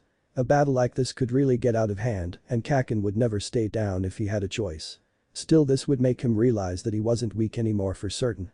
Grabbing his bag, he picked up his old friend in a fireman's carry. The teen was definitely heavy, must be all that muscle. Slowly he made it to the nearest park bench not far from the shrine proper. Sitting him up, Izuku stared at the damage to his old fiend's face. He could only wince, a black eye and a busted lip. Geez, Kaken was going to be impossible in the next few weeks. Better get up to the shrine. The old man was probably melting in the sun like usual. Plus Naruto-sensei did promise him combat teaching after all.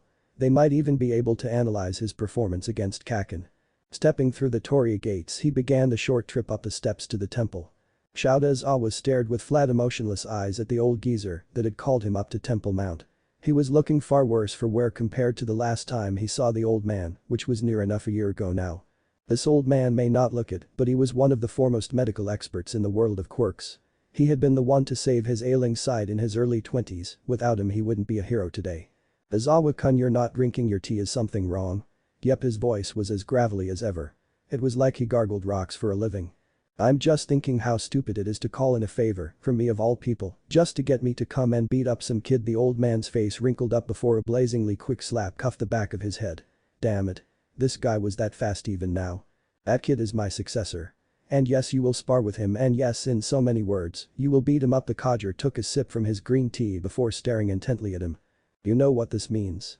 I've entrusted him with the Biju when they return as planned. I'm counting on you informing the old crowd on what will be happening in the next few years. It's time to redouble your training. Everyone will need to be strong enough to face this threat. You think the Villains League is dangerous? Even the weakest tailed beast is a one-shot city killer. Yeah, this wasn't news to him. Still, only some of the pro-heroes that had been close to the old man in the past were aware of the natural energy problem and the source of quirks itself. The tailed beasts or Biju were monsters from old man's home reality, but they were also an indication of what could happen in the future. The last thing they needed was a single manifestation of ultimate power which nobody had a damn hope of defeating. Using the Biju as templates was about the only thing the old man had managed to come up with to mitigate the danger. Still, asking some kid to do this, it was either blatant madness or supreme genius. Shouda couldn't decide which. So this kid, Izuku Midoriya, you said, can use powers similar to your own? I guess you intend for him to be the keystone of any future operations regarding the Biju threat. He couldn't be sure, but he assumed only a true user of chakra could control or suppress these creatures. Indeed, he was quirkless before, but my powers grant me avenues that many would deem unnatural. I infused my powers with his body, and in time I have no doubt he will grow to be immensely powerful. The old man took another sip of tea before glancing out of the corner of his eye at Shouda. He will be the only one capable of learning the sealing techniques required, so yes, in the future everything will depend on him. HMPH. Talk about pressure, and with how blunt the old man was, the kid probably knew it as well. In some ways he hated how ultimately useless his own powers would be against such a threat. A creature whose entire being was pure power and was simply beyond the concept of quirks. His power unfortunately was only fit for cleaning out human trash. In many ways he felt like a caretaker, especially alongside people like All Might. So you just want me to put him through his paces? Is it formal training you are after or just the combat experience? Shouda wasn't too happy about the idea of beating on a kid, even if it was for his own good. Experience is the only thing I cannot give him. Formal training will begin today, but I need to know what I'm working with, and that's where you come in. You will spar and I shall watch. The old man grinned crookedly with a thumbs-up gesture, so do your best, Aizawa-kun. Damn it. He was surrounded by creepy happy-go-lucky people, not to mention creepy did he mention the creepiness. As Izuku trudged up stair leading to the shrine, he was suddenly beset by a wispy sensation ghosting over his skin. Pausing, he stared up into the clear skies. How odd, it wasn't the same sensation of someone watching you, it was something different. Looking inwardly, he felt his chakra rippling. Focusing on the rate and gain of the ripples, he tried to puzzle out what exactly was going on. Closing his eyes, he focused on his inner self to the exclusion of all else. It yielded a very odd result indeed. Something or someone brushing against his chakra, and whatever it was immensely powerful. It made him feel like an ant by comparison. It was like some great being was brushing a veritable fingertip across his chakra, as if plucking a string. There was only one person this could be, Naruto-sensei, and if Izuku knew his teacher he was doing this intentionally as training. Spiking his chakra in opposition to the ripples, he felt the disturbance recede until all was quiet again. So I guess you can sense other people with projected chakra? Or use chakra like sonar over long distances? Arg, so many questions. Whipping out his battered notebook, he quickly jotted down his observations. Maybe he could expand the concept later, it would be an invaluable skill to have if he could master it, if it was a skill that is.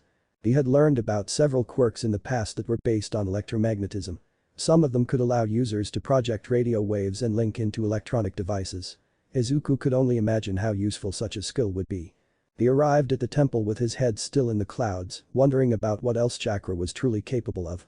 Outside the temple he noticed Naruto-sensei was already standing away from his usual spot. Accompanying him was a shady-looking individual. He had long dark hair with a thin, almost tired-looking face.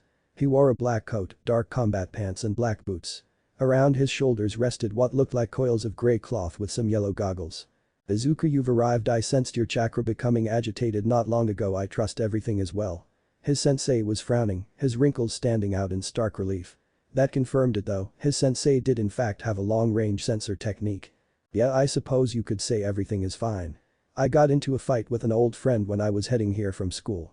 I left him on a park bench near the entrance. He should be fine, I think." Izuku winced, that made him feel like some kind of thug beating up people. The shady man next to sensei scowled at the explanation as if confirming something in his own mind. "I see, well, boys will be boys, I suppose. Now I want you to meet someone that will be helping me out, and by extension you." He gestured to the shady man next to him, who was currently scowling fiercely. "This is Shouta Izawa, a teacher from UA, and he has agreed to help me teach you. He's here to give you a taster on what it's actually like to have a real fight on your hands." Izuku's eyes widened. A UA teacher? Seriously?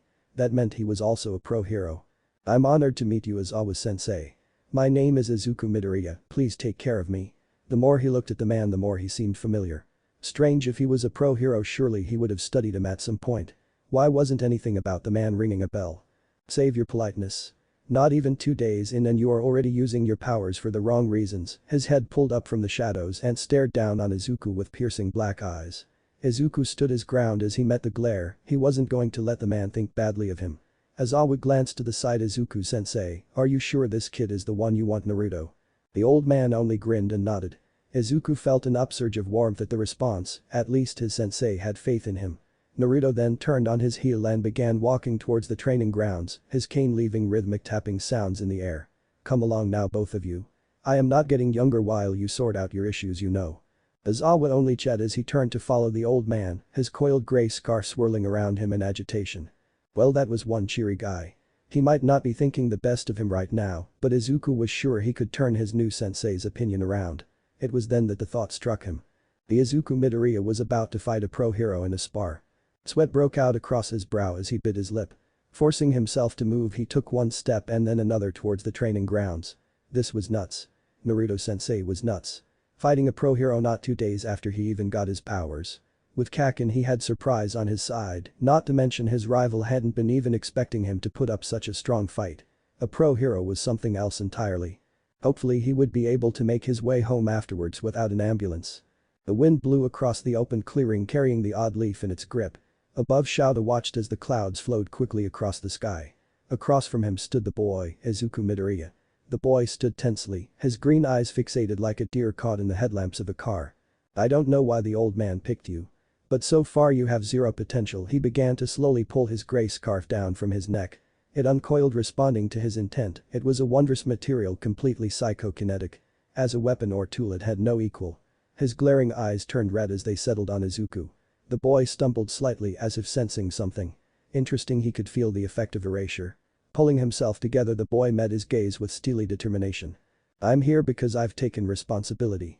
I may just be a kid, but I'm not going to back down from it. It was easy to talk big when you were just a kid without a damn clue about what you were facing." He decided then and there not to hold back. This kid needed to know the truth of how truly weak he was. Shouta glanced up at the outcropping above. The old man had taken to taping his cane rhythmically in impatience. His orange yukata was flowing slightly in the strong wind. "Well now, enough dramatic posturing. Hajime."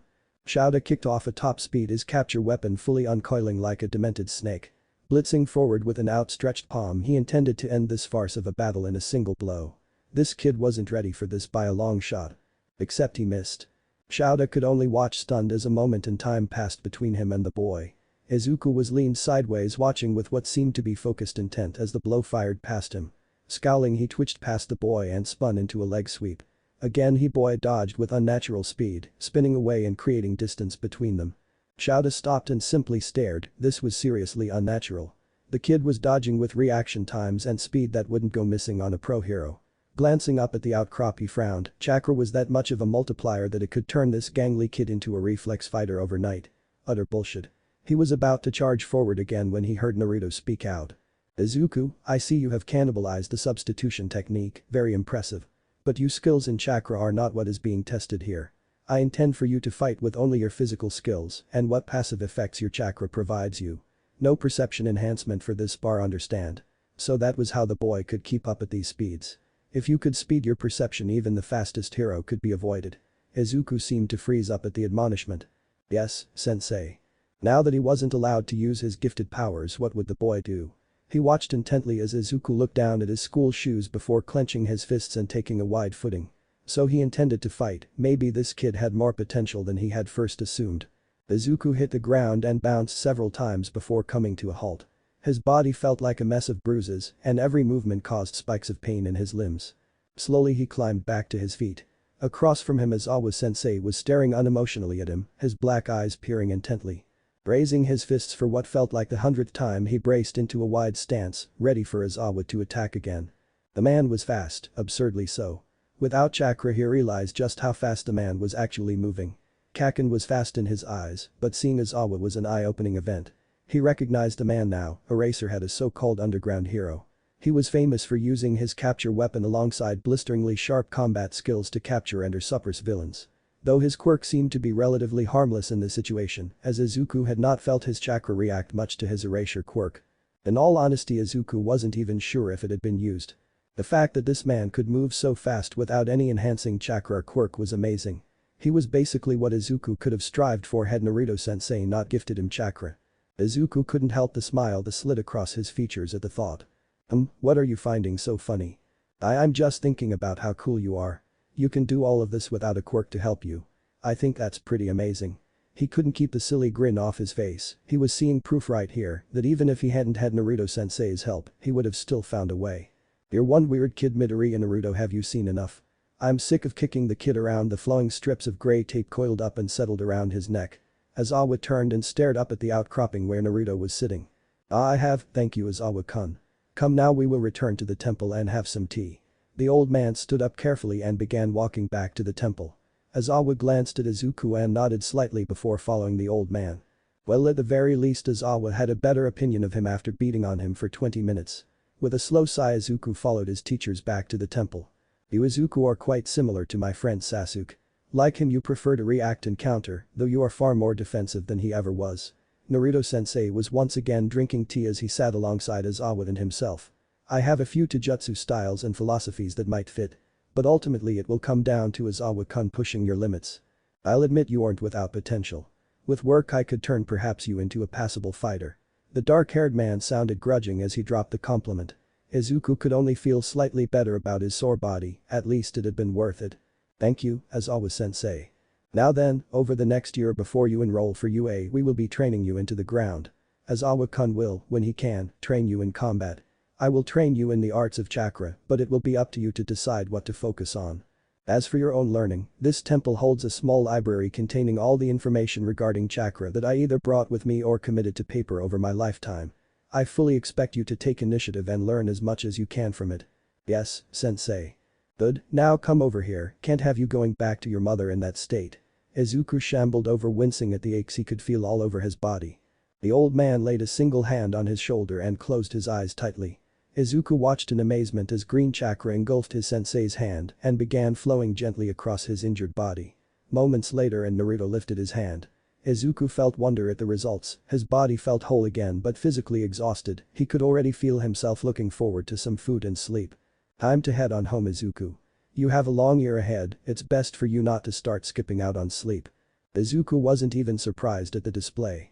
Honestly, he was beginning to think there wasn't anything chakra wasn't capable of if enough effort was devoted to it. He couldn't wait to delve into the library he mentioned. He had so many questions regarding the nature of chakra it wasn't even funny. Still, it could wait until tomorrow. Thank you, sensei. Standing up, he bowed to both of his teachers. He turned to the dark-haired man. As always, sensei, I'm really glad I got to fight you. Good night. Sure, kid. Taking the first few steps home, Izuku could feel the future approaching far more quickly than he had ever imagined it would. Hope mom doesn't get too mad at me for coming back so late. That kid isn't normal. His determination is laudable, I suppose. But I haven't seen someone get up so many times just to get beaten down. Shouda heard the old man chuckle slightly across the table. Where I come from, it's perfectly normal. The number of times I got beaten up when I was young, it's a wonder I never got brain damage. Shouda could only stare deadpan at the laughing old man. Sure, never got any brain damage. Makes perfect sense. Still, today he has shown a level of adeptness with chakra that even I didn't expect. He managed to cannibalize and use parts of substitution technique without using the technique itself. He also sensed my attention on his way up to the temple. Shouda wasn't quite sure what most of that meant, but he guessed it meant the kid was talented with chakra. Maybe I can. No, I have to. If I don't, Izuku will be too weak. The old man descended into muttering to himself. Before taking another sip of tea. Do you think he can seal the biju like we need him to? That was the question Shouda wanted answered. There wasn't any point to wasting time on the boy, whatever his talent, if he couldn't. Without a doubt, trouble is I have no way of knowing exactly how powerful the resurgent biju will actually be even with my senjutsu. So we're still in the dark. Yes. Shouda picked up his pack and made to exit the temple. The sun had already set, leaving the world in between twilight and dusk. You know you're gambling everything on this one kid, right? Yes, I know. HMPH, I just hope you're right. So do I. Chapter 5. Sneak attacks. It was late at night after a hard day of training. Once again, Izuku was staying up late to study. He got the feeling he was in a race against time. Naruto-sensei had more or less suggested to him that there were certain esoteric skills he needed to pass on before he died. His sensei had said that the aim was to reach a point where it was actually possible to learn those skills, whatever they were. Part of that path was learning elemental manipulation. Izuku scowled as he mulled over the scroll before him. It covered the basics of nature transformations and the exercises required to master each nature. All of them seemed to involve attempting to convert your chakra into a nature through imagination and shape transformation. By making your chakra act like an element, for example, to complete a fire nature transformation, you had to match your chakra to the true nature of fire. In essence, your chakra had to literally boil before shaping it for release. It was then that he realized that chakra natures were not true elements but imitations.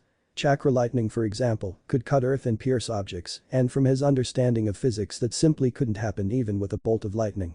They were close imitations brought on by the limited understanding of the people wielding them. Near as Izuku could tell, advanced technology and scientific understanding was limited to select clans and individuals in the elemental nations. Hence the imperfect understanding of things like electricity and how it actually worked. Not that it was a bad thing, mind you, the imperfect versions created incredibly powerful techniques that were, in Izuku's humble opinion, superior to the true versions of the elements. Currently he was puzzling over the earth and water style training. Both of which Naruto-sensei had stated they would be focusing on in the coming weeks. So far it was interesting reading. Both methods of mastering these elements was all about forcing your chakra into the physical element itself. By letting your chakra experience the same space as earth or water, you could gain greater understanding of its inner mechanism. After that, it was a matter of moving both elements with chakra alone. Compared to the other methods, it was relatively peaceful, as fire, wind and lightning had you exploding or cutting things straight away. Over the last week he had learned so much from Naruto and Aizawa-sensei that he didn't know where to begin. Chakra was leaping to his fingertips now that he had learned the tree walking and water walking exercises.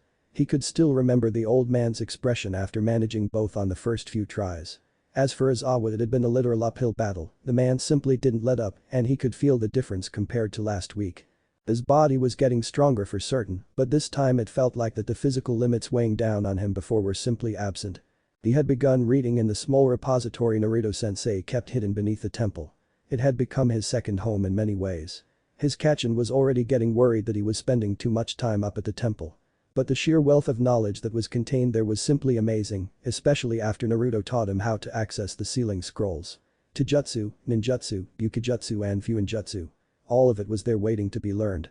The fuinjutsu had captured his attention straight away. After all, it was the same ability Naruto-sensei had used on him the first day of training with the gravity seal, plus the whole dimensional pocket thing was insane. Seemingly you could even control time to a limited extent within them. He had ended up having to dig out a physics book on relativity just to get a handle on what the things were even doing. The more he read about it, the more he wanted to learn it. The problem was it was so unbelievably complicated that he was having trouble following everything about it. Einstein's relativity was required reading if he wanted to crack this for certain. How anyone in the elemental nations ever figured this out was a mystery. As for his school life, it had been a week since his fight with Katsuki Bakugo and school had been near unbearable. Just not in a way that Izuku was used to. Katsuki had not taken to intensifying his bullying of Izuku in class, in fact he had stopped entirely. And without Kaken to drive it forward, the class more or less ignored him most of the time. Kaken had forced 3 more rematches in his usual screaming rage. And after 3 equally humiliating defeats, against what seemed to be a regular human, Katsuki Bakugo pride had broken. The teen had sat in class with a crushing aura of depression hanging over him, like a zombie he had wandered from class to class. Except that mental state didn't last for long. The sun was out and the world was happy. One Izuku Midoriya was ecstatic, Kaken had finally stopped bullying him, plus he was on his way to the temple for some in-depth reading. That treasure trove of scrolls and books wouldn't read themselves. He was passing under a thick tree line near the shrine when a sharp twinge to his enhanced senses alerted him to the telltale crackle of a discharging explosion. His eyes moved with unnatural speed, locking onto the series of globule-like packs stuck to the inside of a thick tree branch directly above him. Without even time to make any seals, he instinctively pushed chakra to his legs and calves. Pushing off in what felt like painfully slow motion to him, he watched with wide eyes as the explosives went off in sequence. As he moved, he weaved the seals for replacement faster than he ever had before. With a shock, he felt himself enter the same blitz speed he had experienced many times before. Relocating 20 feet back, he shielded himself from the moderately sized explosion. Twigs and bark flashed past him, battering his crude block. Kaken. He stared into the canopy above him, only now catching a glimpse of his oldest friend. In a stark change from yesterday's gloom, his eyes were possessed by a laser-like focus. He had been watching the entire exchange. "What the hell were you doing, Katsuki? This is crazy." This was a huge step beyond a schoolyard dispute. Innocent people could have been caught up in their feud. People that could have been seriously injured. HMPH, wouldn't have done it if I didn't think you could take it. I didn't see it before, but you've changed, Deku. The expression on the ash blonde's face was grudging. Izuku couldn't believe it, he actually admitted it. And as usual, he ignored how absurdly dangerous what he had just done actually was. Haven't you learned yet? How many times is it going to take? You have to realize by now that this isn't going to work. What was he trying to prove? Kaken knew fine well after the last 3 fights between them that he just couldn't keep up with Izuku as he was now. As always, Deku, you don't understand. To surpass you I need to know your limits. Whatever quirk you have, I'll crush it in you. His eyes were fiercely focused, far more focused than Izuku had ever seen them. If he was honest, Izuku was impressed. From what he had read, Kaken was already well on his way to thinking like a ninja without any formal training. It seemed from the scattered shouting matches they had that Katsuki didn't care about losing anymore, yet his resolve to climb to the top was unsullied. The so-called Deku had become just another obstacle. But now it was getting absurdly annoying. Even with the advantage that came from attacking from a position of surprise, it still didn't cross the gulf between them. Only this week he had 12 separate attacks, some of which hadn't even been a direct confrontation. Hopefully he would eventually lose interest. Yeah, right. He was doomed to be like Inspector Clouseau for the rest of his life, just waiting for Kato to spring out. Except it wasn't a joke, it was a dangerous game of explosives and combat. How did it get to the point that his main teacher for ninja observation and defense was Kaken of all people? Even if he had become more dangerous, it seemed the experience had turned Kaken into a, well, he hesitated to say, better person. Katsuki certainly didn't seem to care about pride as much as he did before. The shock from being defeated must have destroyed his worldview, and what emerged from that was an individual completely focused on his goals. An individual that didn't seem to care about defeat or the apparent superiority of the Deku over himself. In all honesty, it was going to take getting used to. In class he was, well, his usual self. Rowdy and completely uncaring about his classmates. In some ways he had gotten worse in that department. Even the boys that had sucked up to him in the past were now ignored or perhaps simply forgotten. One thing stood out compared to his past behavior. Kaken was making notes in his own notebook. Yeah, that was scary. He hadn't dared to venture close enough to find out, but he would bet money that it was a notebook detailing his efforts to defeat the Deku. Honestly, Izuku didn't know what to feel about it. In a way it felt like a victory, that he had somehow proven that his own way was superior in others. It just scared the crap out of him. It showed exactly how serious Katsuki was about this. Izuku knew he couldn't let up either. While Katsuki might not have the ability to enter into a direct form of combat with him, matching reflexes or blows, he could design ways around that. His nitroglycerin-based powers could allow for many applications, as he had already shown this with his sticky pack explosive. It wasn't beyond thought that he could come up with wide-angle attacks that could make evasion much more difficult. One thing he knew for certain was that his respect for Kitsuki had increased. His old friend had shown he could move beyond his own limits, confront his weaknesses and push forward. How could he not respect that? Enough introspection. He had work to do, these scrolls wouldn't read themselves. The level below the temple was musty with the scent of old scrolls and books. The space was modest if slightly cramped, just enough for one person to move around in. The walls were buttressed with heavy bookshelves crammed with scrolls and books. Several newly disturbed piles lay around a crouched Izuku who was currently trying to pull out a particularly damaged scroll. Unrolling it, he stared at the title, Edo Tensei, and a small badly written scroll was noted below it. Should it ever be necessary? How odd, most of the scrolls here were well taken care of, this one felt like it had been left to molder. The light step sounding behind him jerked him from thought. Naruto-sensei was awkwardly shuffling past some of his reading piles. "Ah, I see you found that old thing. Wondered where it had gone." The scroll was plucked from his grasp in an instant. Izuku nearly sighed, even with chakra it was still hard to see the old man's movement sometimes. "What's it about, sensei? Seems to be pretty old." "Ah well, just a wretched technique that shouldn't even exist anymore." At the inquisitive expression on Izuku's face, the old man sighed. "Honestly, youngsters these days don't know when to leave well alone." "Fine, but don't say I didn't warn you. It's an awful technique." The old man sat down and unraveled the scroll. "This was a technique that was used in my youth to create great destruction and torment. Its premise is simple, revive the dead in an unstoppable immortal form and use them to attack your foes against their will. In this fashion even a dead civilian with no prior experience in battle becomes a formidable relentless foe." Izuku's eyes widened, a resurrection technique. That was insane. No quirk had ever been known to reverse death or anything even remotely similar. Yes, unbelievable is it not?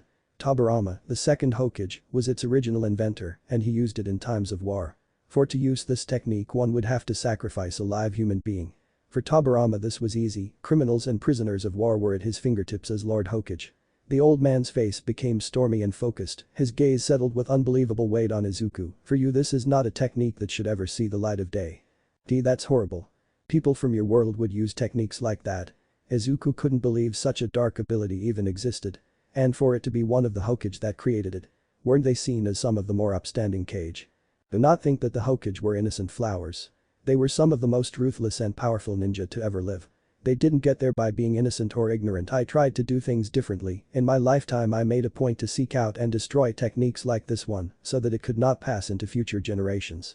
This scroll was the last copy. The old man rolled up the scroll and placed it within his sleeves. "Do not seek it out again, it has no purpose in this land." The old man left with a heavy feeling around him. His memories seemed to be hounding him quite badly today. It was something that had been happening with much greater frequency. Still, an ability that can revive the dead, as horrible as it was, Izuku couldn't help but wonder at its mechanics. How did it resurrect people? Did that mean there was some sort of afterlife where people were stored somehow? Could chakra connect to that realm? What did it mean?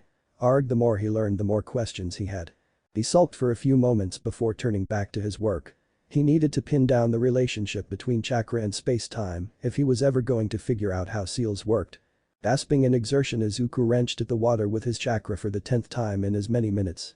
The water churned as he guided his chakra between the particulate matter. It felt like pushing a limb into a porous material and then lifting said limb up and down. The sensation was very strange and the more he did it the more his chakra felt well watery. He was standing above a small koi pond, practicing both water walking and elemental manipulation at the same time. Naruto-sensei had gone inside to make tea for himself. His sensei's constitution was weakening, he could see that much. It was partly why Izuku felt the need to push himself so hard. He wanted the old man to know he had chosen him correctly, that he wasn't a mistake.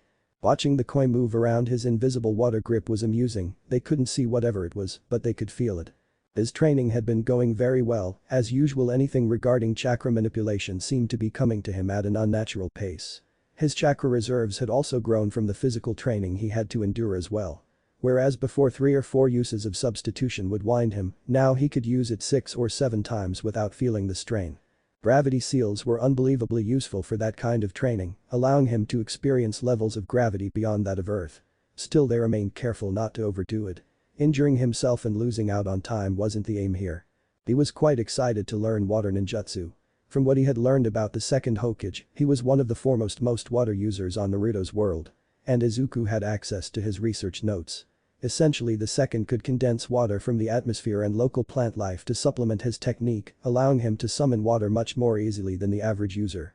After he managed to master water manipulation to a passable level, he would move on to the unyielding earth.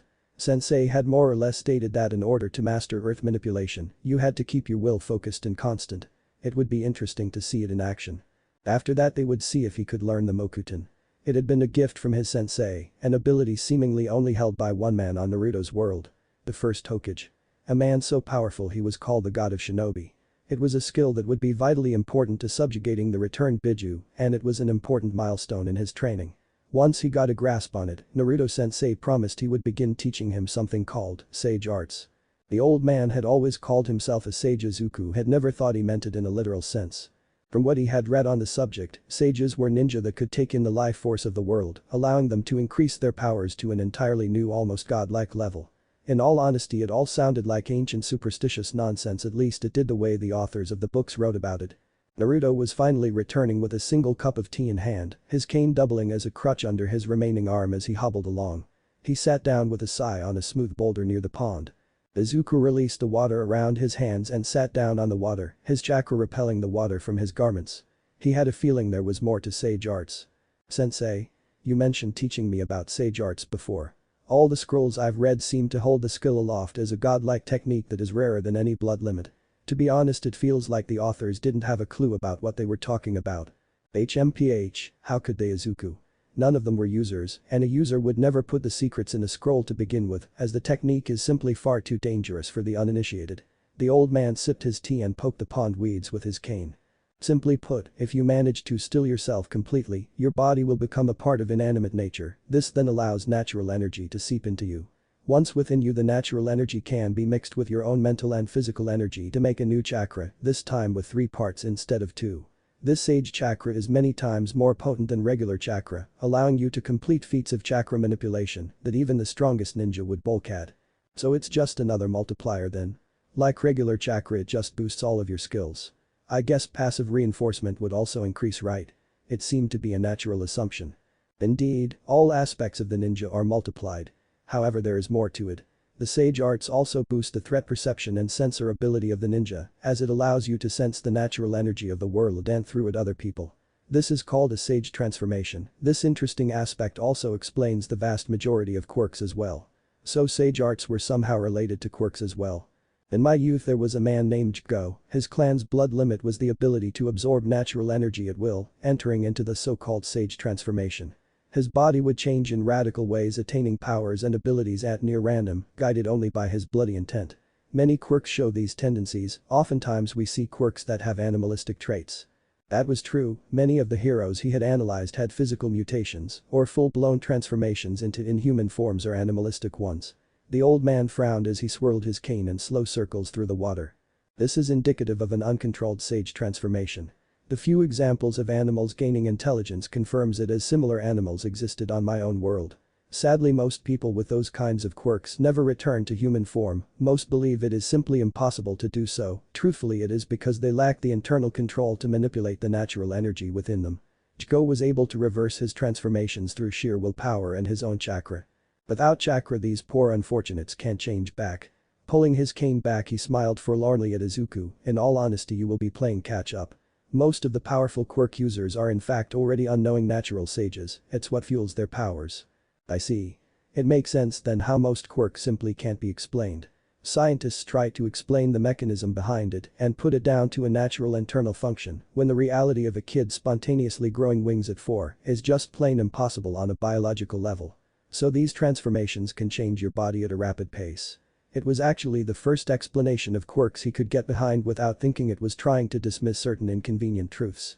Quite fast, near instant if you are a top-notch sage.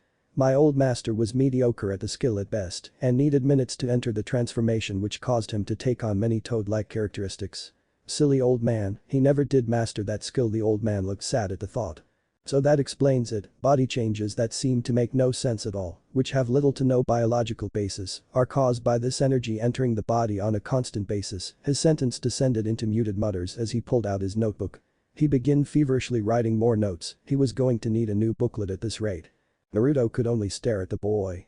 A mirage of his former master hanging over the boy as he wrote frantically in his book. The content was different, but the passion was the same. It had been so very long since he thought of his old master.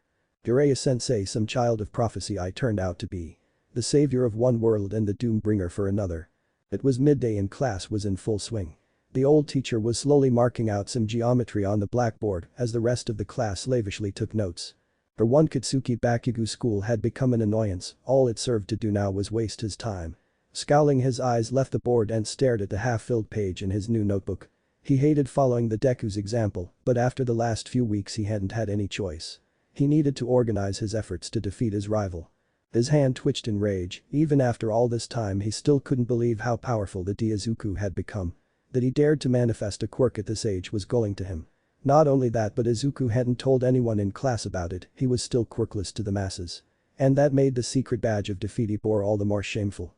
Itsuki glanced backwards out of the corner of his eye. That guy, sitting there without a worry on his face. He acts like everything is normal. Nothing is normal about this.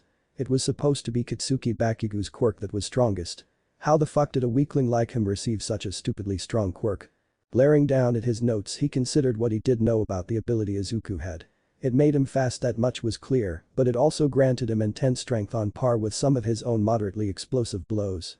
While not quite as strong strength for strength, it was the other aspect of his powers that made that comparison pointless. Izuku had stupid levels of awareness, his reflexes were accordingly unbelievably sharp. When he saw Izuku escape from his trap, he knew then and there that this wasn't just sheer combat reflexes. It had to be an aspect of his quirk. So enhanced strength, speed and threat perception. Combined, they made Izuku nearly impossible to beat in direct combat. Sure, maybe he could blow up a massive area around them and hope he caught Izuku in it. Unfortunately, Katsuki knew fine well that he couldn't track Izuku with his eyes when that absurd speed kicked in, meaning that landing a lasting blow like that was difficult to say the least. That's why he had turned to sneak attacks to try and test the limits of his rival's abilities. When Katsuki realized what he was up against, he knew that he needed to adapt and create new techniques. He had taken to learning about the chemistry surrounding nitroglycerin. It proved extremely useful in adapting his powers. The explosives traps he created were just one example. He knew he would have to go much further to catch Izuku off guard. That was why he decided to surrender some of his pride and seek out help. He had never had any formal training in fighting, but now he knew he would need it to try and match his rival. Katsuki Bakugo was not sulking. No, certainly not. He was not kicking a can with viscous force as he trudged down the sidewalk. He certainly wasn't scowling at every living thing he saw. He was definitely not screaming internally at his own inferiority next to Deku of all people. His fists tightened in his pockets and the scowl upon his brow deepened. How dare that weakling do this to him? Now he, Katsuki Bakugo, was the weak one. 3 battles and 3 defeats. It was unthinkable. The rage he felt spiraling within him rose and fell like a tide. His expression blanked. He stopped and stared along the road. The wind pulled at him and the dust around him. He was being a fool. None of his fucking feelings meant a damn thing to the world. Who the fuck cared if Katsuki Bakugo felt inferior? All of those stupid feelings held him back. Scowling, he thought about Izuku and how he had been all those years before his quirk. Deku never gave up for a second, he kept faith himself that he would become a hero. And now look at him. Pride, what pointless bullshit. Why limit himself to such pathetic concepts when he can use everything to defeat Izuku and rise to the top? Looking down at the dirt and rubbish, he realized that only the end point mattered. Not how you got there. Being prideful and avoiding opportunities because of it was stupid. Resuming his walk, it was a much more sedate Katsuki Bakugo that continued down the sidewalk. It wasn't long after that he set up lessons. Boxing and kickboxing, he had been taking a smattering of classes from both types. Overall, he thought that kickboxing was more versatile with more opportunities overall, but he couldn't deny that a boxer had superior speed when it came to punch combos. Together he had decided to try and incorporate teachings from both. The physical training was the thing he enjoyed most. It was a physical result that made him feel like he was improving.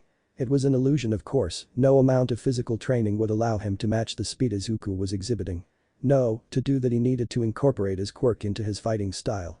He had already been doing that to some degree, but with formal training, he began to realize that he could use any part of his body.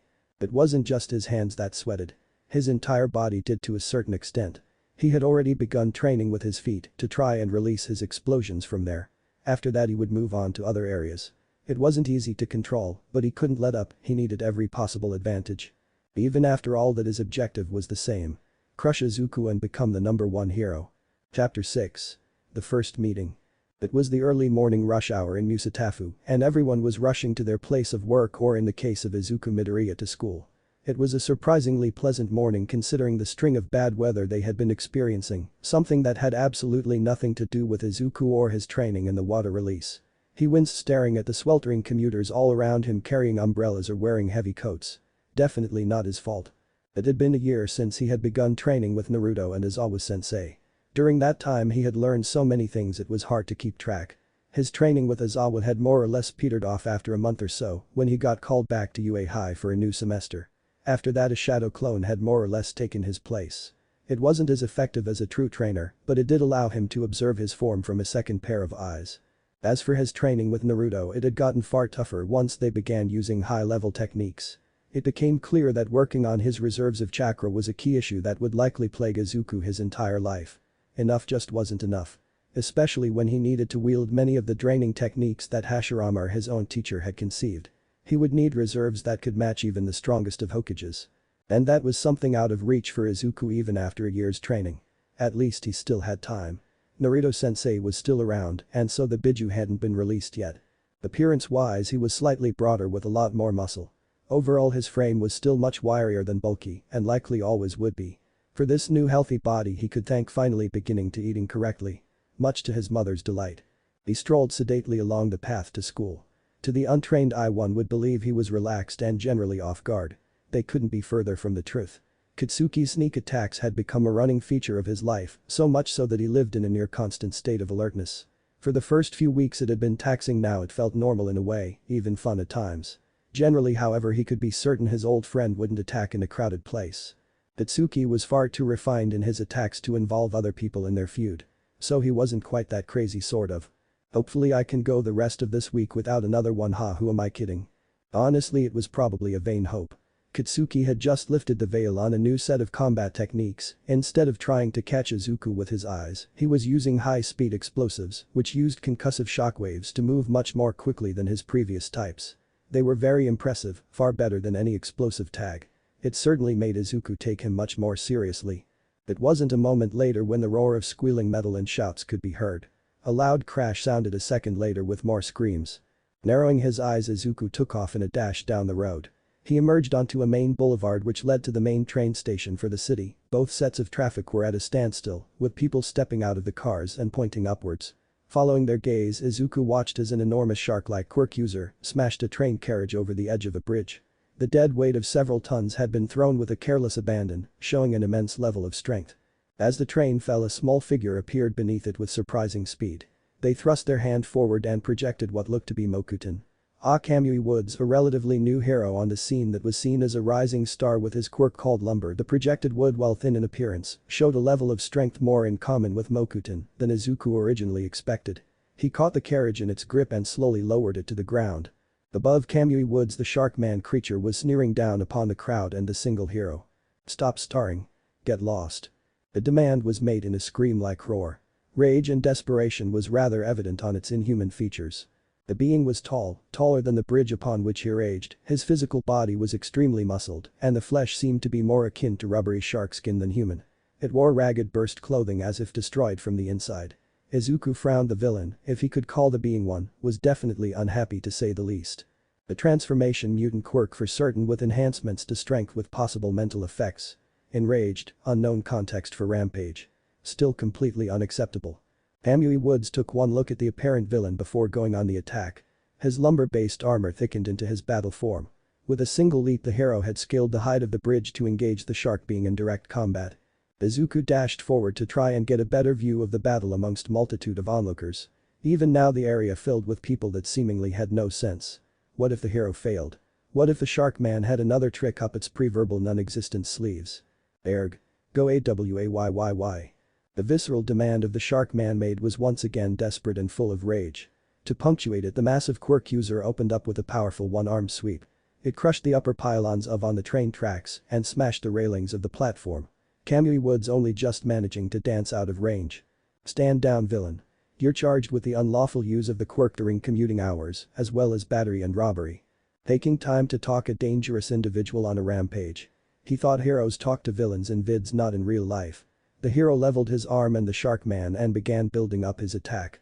With his acute eyesight Izuku could see the bulges growing up and down his arm. Around him Izuku listened as people got more and more thrilled by the spectacle.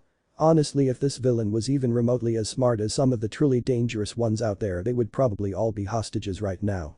Since when did people lose the good sense of running away? Show us your best move, tree guy. Izuku winced while glancing at the fan. You could honestly hear the capital letters in that scream.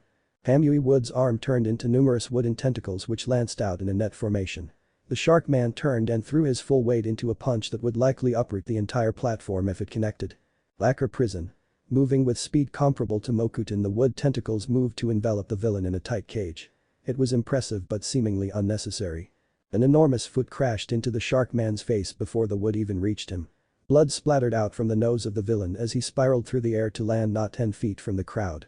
Landing pace from the fallen villain was another hero. Except this hero was 70 feet tall. Towering over them all was the enormous form of a woman wearing tight spandex.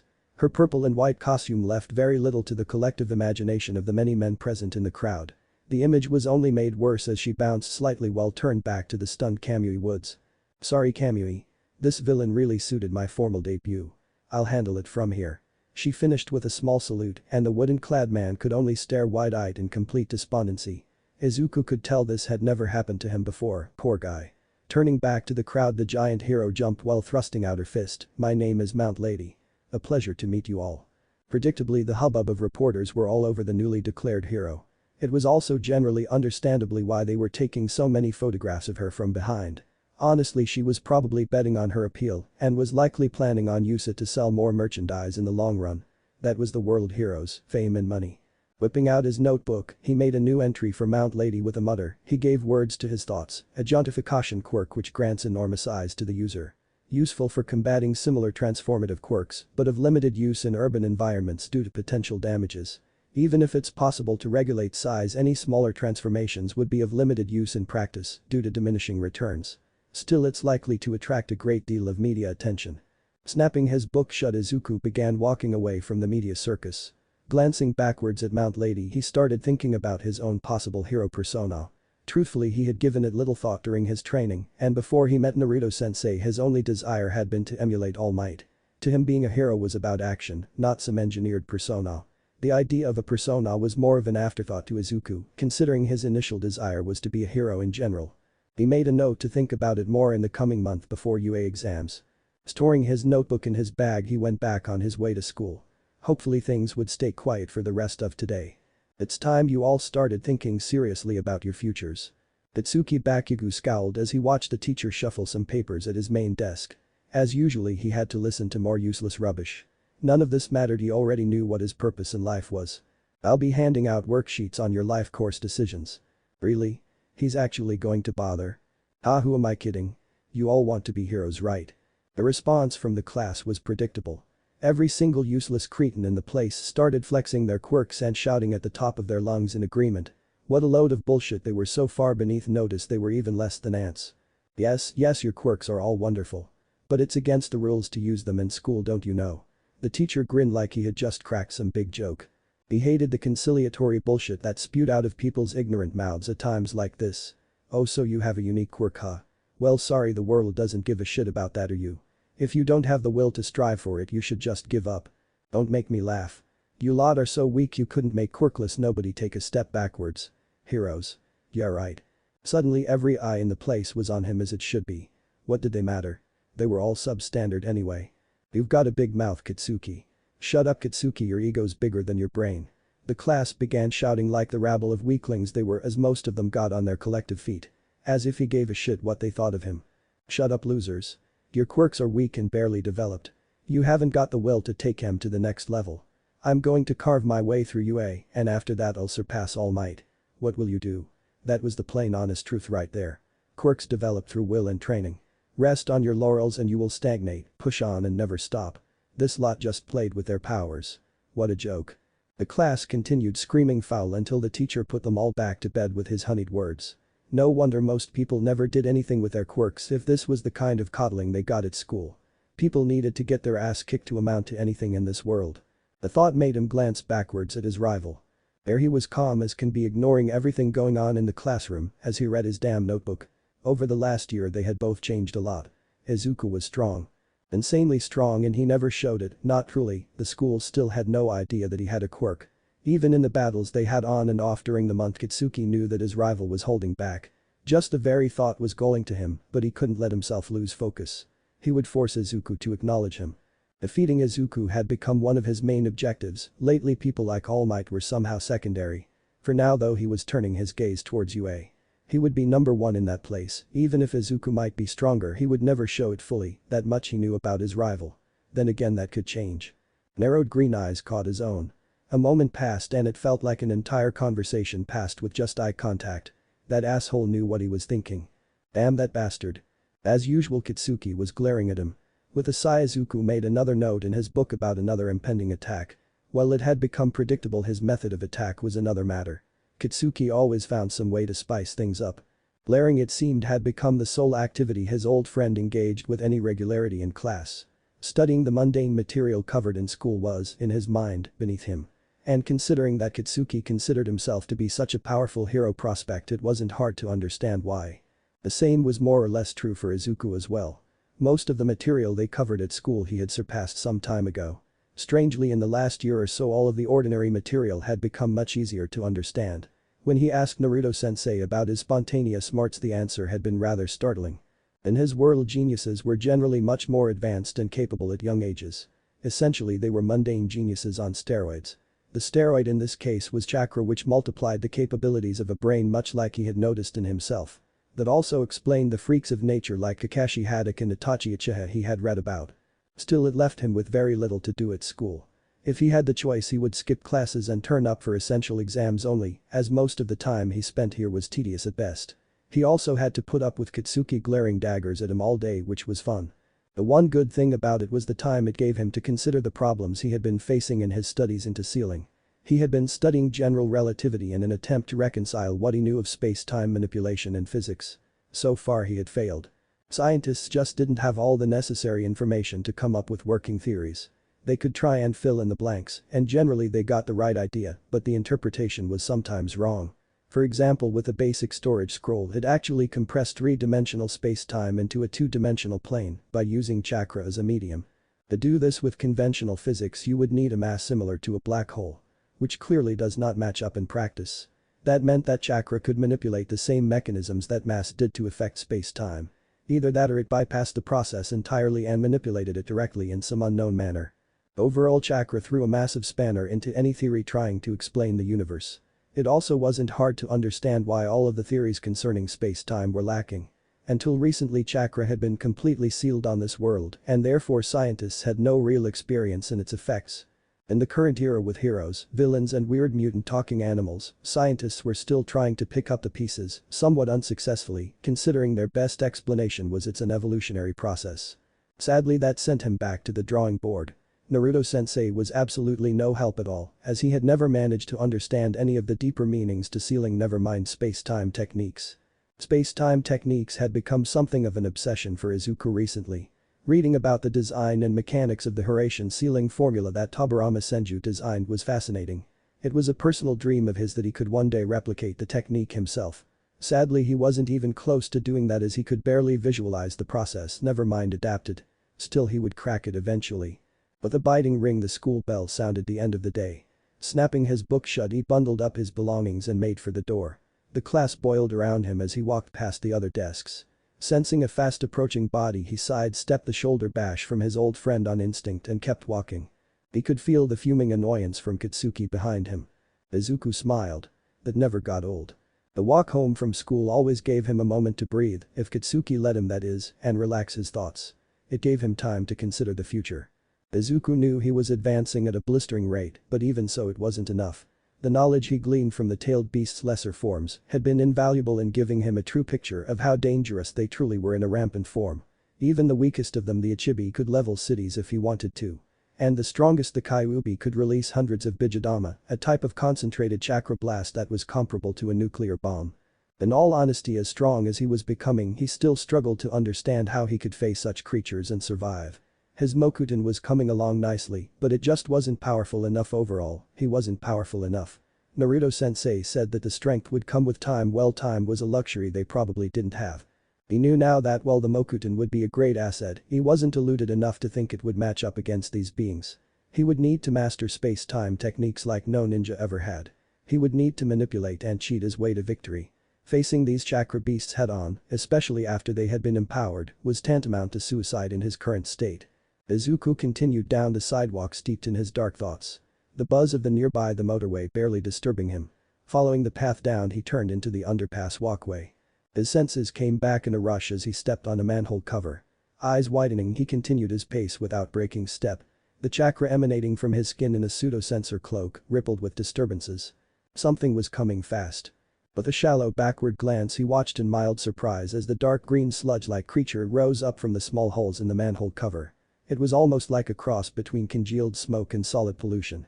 Pushing down his surprise, Izuku focused on the details. A mutant type and an extreme version at that. Very few people end up with an ability to completely manipulate their body in such a manner. Difficult to injure in any meaningful way through physical attacks. But the lunge, the villain moved with remarkable speed. Still not enough. After all, Katsuki's explosives were far faster. Relying on his passive speed, Izuku danced backwards, dodging each whip-like appendage the sludge villain used. Watching the villain carefully, Izuku took note of the bulbous eyes that were set loosely in parody of the traditional human form. Strange, the eyes still seemed to have a physical form, a weak spot, perhaps. "Stay still, you little shit. I haven't got time for this." The voice that emerged from the gloop-like villain was guttural and desperate. He was pressed for time then. Pursuers. Abandoning any pretense of calm, the villain surged forward in a flurry of limbs and tentacles. Throwing a smoke bomb down, Izuku tapped into his chakra in an active way for the first time during the battle and vanished into a body flicker. The world blurred as he regained footing not a foot away from the sludge villain's back. Through his enhanced vision, he watched as the villain swiped futilely in the smoke. Grasping his right wrist with his left hand, he focused on his chakra and pulled it to the surface. He formed a writhing blue storm just above his palm. It sounded its familiar roaring ignition as it surged into existence. Wisps of lost chakra began spiraling into the air around it. It was small, about the size of a tennis ball, but it was the best he could do this quickly. Stabilizing it took another fraction of a moment. It was the only formal technique that Naruto had ever personally taught him. It was also the most difficult technique he had learned so far. He leapt forwards with his right hand extended with the spiraling sphere. Its name was Rasengan. As the technique struck the sludge villain's back, the chakra began to bore through the surrounding flesh, causing it to twist in on the epicenter like a whirlpool. The villain screamed and tried to pull away, but the technique was far too strong and continued to tug him back towards it. It was time to add his own part to this technique. Well, he couldn't control or sustain larger Rasengan, yet he could certainly generate one. Now burst. Letting his chakra rage through the connection, the Rasengan grew in size until it was near the size of a basketball. With one last twist, Izuku broke the connection and launched the villain spiraling back into the tunnel. A moment later and the technique exploded in a painfully bright flash of blue. The air exploded out of the tunnel in a torrential blast wave before surging back, filling the vacuum that had been momentarily created. Breathing heavily from the exertion and the adrenaline, Izuku stared down at his shaking right hand. The fingertips were burned from the passage of chakra. He still wasn't used to it yet. The smoky aftermath cleared, and it was quite clear the villain was probably unconscious, if the pile of unmoving sludge on the ground was any indication. What Izuku wasn't expecting was a round of applause. He hadn't sensed anyone else. Turning half in fright and half bewilderment, he spotted his onlooker. "Amazing, kid. You put that guy down like a pro." That deep voice, the imposing figure, the chiseled features and that yellow hair. The man was enormous, at least 7 foot, wearing a tight white t-shirt and a set of green combat trousers. Grasped tightly in his right hand was a bag full of groceries. The hair was his signature though, bright yellow hair which spiked up into 2 huge antennae. There was no mistaking this person, not after all the videos Izuku had watched. All Might, the real one. Here in person. Hey All Might. I can't believe it's really you. This was like a dream come true. Meeting the all-time greatest hero. Sure, he had mellowed a lot during his training, but that didn't mean he didn't have his daily fanboy search for all of All Might's latest adventures. The grin on Izuku's face couldn't possibly get any wider. Pushing his inner glee to one side, he considered something else. How did the hero get past his senses? All Might wasn't exactly unassuming or small, yet he missed his presence entirely until now. Ha ha. Fan of mine, are you? The big hero stepped forward and stared down the tunnel before glancing at Izuku. I usually don't make mistakes like this. I apologize for involving you. It seems I've grown sloppy in this strange land. No need to apologize. My name is Izuku Midoriya, it's a pleasure to meet you, All Might-san. With a bow he introduced himself. He wanted to make a good impression, it was All Might after all. But the hero responded, no need to be so formal, Midoriya-kun. He began walking into the tunnel to retrieve the villain before giving a backwards thumbs up, for today consider me a fan of your work. Shaking himself out of a partial fanboy-induced stupor, Izuku ran forward to keep pace with the hero as they approached the villain. Closer up they could see separate parts of the sludge still moving, trying in vain to reform. A slippery customer this one. I'm still not quite sure how you managed to take him down. The hero paused and glanced at Izuku with shadowed features.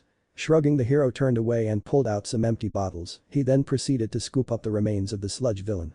That ability, I'm familiar with it. You must know the old man, Naruto-san is still around, isn't he? I would have been informed if he had passed. You know then about chakra and the Biju? The mood had suddenly become oppressive.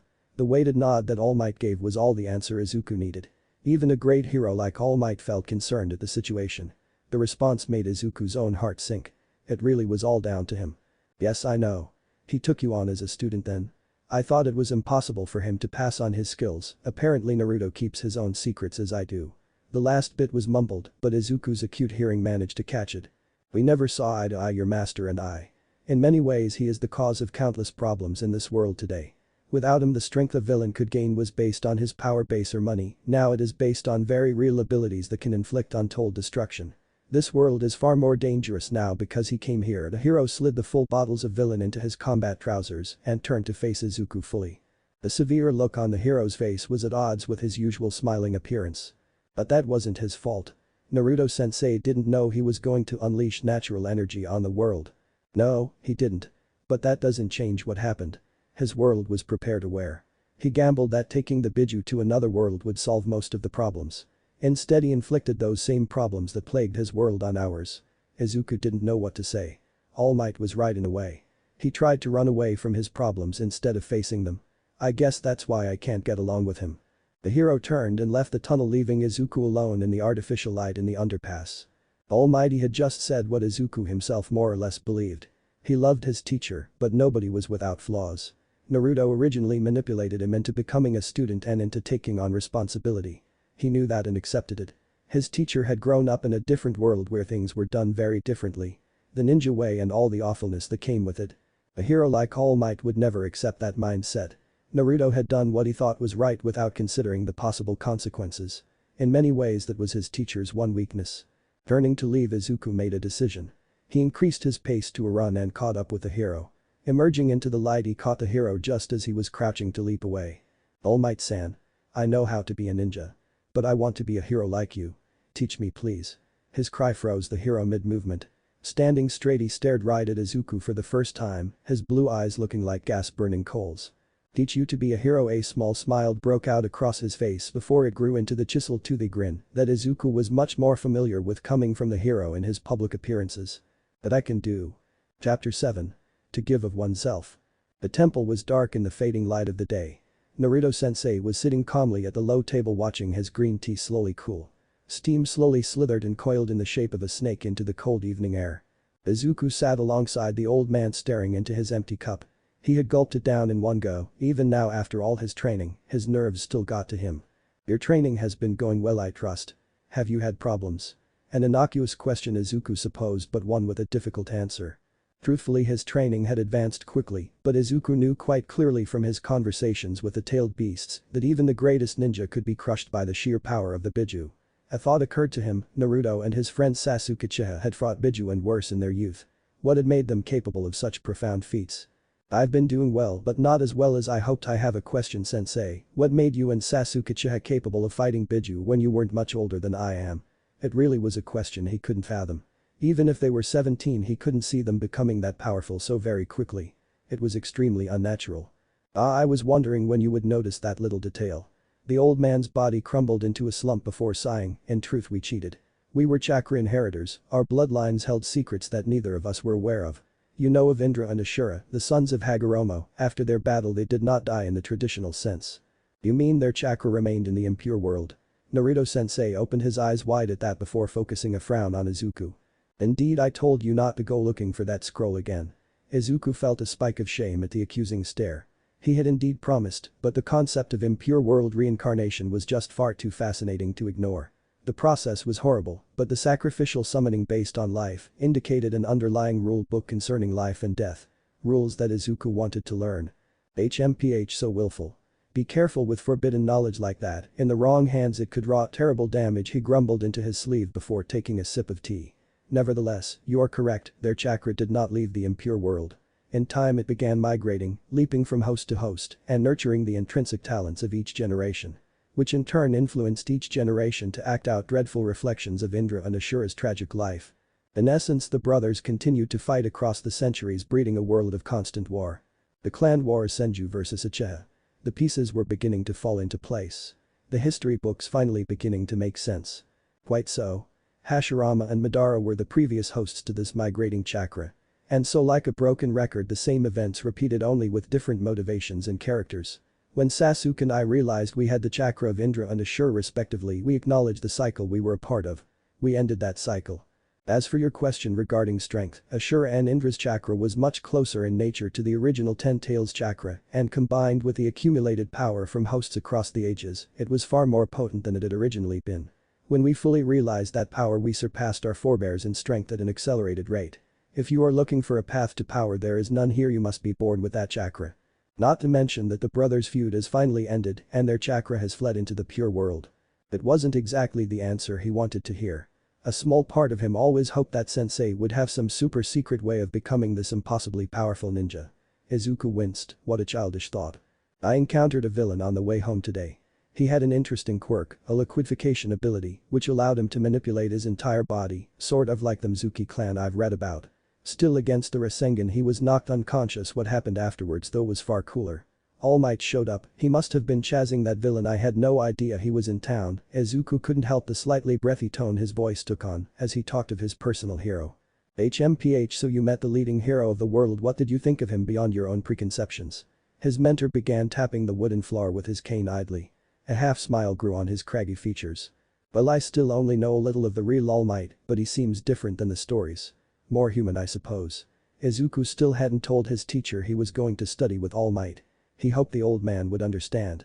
Indeed. Heroes are always larger than life. All Might is a special case. In many ways he is Hokage and Jinchuriki all rolled into one, much like I was. He is a symbol for the people of this world, an indomitable force for good that cannot be stopped. He plays a very dangerous game these days. The old man trailed off, muttering to himself. He had been doing that more often recently, his thoughts trailing off into mumbles. Coming back to himself, he picked up the cup of tea and took a slow sip. I asked him to teach me, he accepted. Izuku watched carefully for a response. A moment later the sound of his mentor's cane hitting the lacquered floor ceased. Slowly the old man's head turned on his crooked neck to stare at him right in the eye. About damn time. He grumbled in a low tone before his voice began to rise. You expect an old man to teach you forever, damn it. I need rest nowadays more than ever. I can't get that with you pestering me all the time. Ha. Izuku nearly smiled before, quick as a flash, his teacher's cane clonked him upside the head. As he clutched his head in pain, his teacher finally rebuked him. Yet so disrespectful to your old teacher. You should have informed me you were going to seek out other teachers, damn it. You damn brat's always so impulsive. Sorry, sensei. Old man Naruto was getting so crotchety in his old age it was getting a bit absurd. Still, he was all there mostly. Must be his sage powers. HMPH. Anyway, see that you keep practicing your senjutsu while you train with him. You can still barely reach the first stage of sage mode, and it will be your most critical skill, especially against the tailed beasts. Senjutsu, the hardest technique he had ever tried to learn. It wasn't really a technique. More a state of being. The first time he had truly felt natural energy, he had nearly killed himself by turning into a strange unrecognizable creature before Naruto-sensei had knocked the energy clean out of his system. After that he had approached the skill with a great deal more respect and caution. So much so that he found it difficult to take in the energy out of simple reticence. I'm an old man now and this world is different.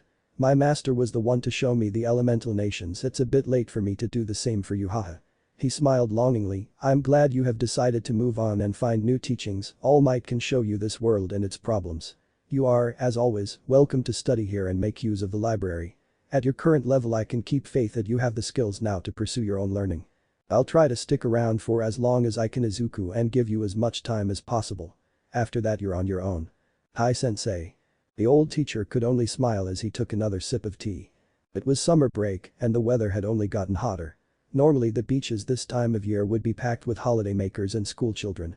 For this particular beach that Izuku found himself on, it was quite the opposite. In fact, it seemed people had taken great pains to avoid this stretch of coast by any means necessary. The reason? This beach stank. Badly. As far as he could see, it was littered with rubbish. Bin liners, loose trash and even skips full of junk were stacked up in a veritable wall that blocked any view of the horizon from the sandbanks. The smell of rancid rotting bio-waste was overpowering, even more so to his own enhanced senses. Why on earth had All Might told him to come here? They were going to train here in this muck. Did he even know about this mess? Was this all a mistake? Confused, are you? An unknown voice appeared from behind Izuku. Heart leaping into his throat, he spun on his heel. His body reflexively moved into a defensive posture. Above him, staring down with dark shadowed eyes, was a gangly-looking middle-aged man with scraggly blonde hair. How on earth had he managed to sneak up so effectively? Who are you? Now that his adrenaline wasn't clouding his thoughts, he began picking out more details. This man was wearing the same white t-shirt and green trouser combo as All Might had that day. Not only that, but his eyes were that same piercing blue color. This was All Might. Already figured it out, haven't you? This is my true form when I'm not exerting myself. His voice was so much thinner than muscle-bound heroes that it was hard to reconcile in Izuku's mind. Never mind the fact that All Might's body was an illusion of sorts. Slowly Izuku slipped out of his defensive posture before bowing. I apologize, All Might-san. No need, Midoriya-kun, and call me sensei. I'm not surprised at all that you would react like that with the kind of training you have received from Uzumaki-san. Remember, not every situation is a potential fight, you must set time aside for relaxing. Being on edge all the time will wear you down. Jumping down from the top of the cargo container, he strode forward until he was facing Izuku fully. Izuku could certainly agree on that point. Nowadays even a pin dropping made him look for his own personal explosive shadow. Now the reason we are here. You are probably wondering why we have met up at a rather unpleasant location. Well, to put it simply, it's part of your training. From what I saw yesterday, you already have formidable strength and speed from your training with Uzumaki-san. The purpose of this training will be quite different. The Stark-featured All Might continue with a grin. You're going to clear this entire beach and make this a nice place to visit again. The entire beach. Izuku took another glance up and down the vast stretch of coastline. It was miles long at least. Why was this even important to being a hero? Can I ask why, All Might sensei? The older man laughed and his eyes took on a flash of passion. It's simple. Beating down the average villain for you or me might be easy, but giving back something like this takes real time and effort. It requires you to give of yourself to others to make them happy. Being a hero isn't just about stopping villains and rescuing people, it's about setting an example by how we live. It isn't enough to just be strong, you need to inspire others to follow you down the same path, even if it's just in small ways. Plus, it's a great workout. Izuku frowned as he considered it. All Might was right, even if the ninja part of himself screamed at what seemed to be a perceived waste of time.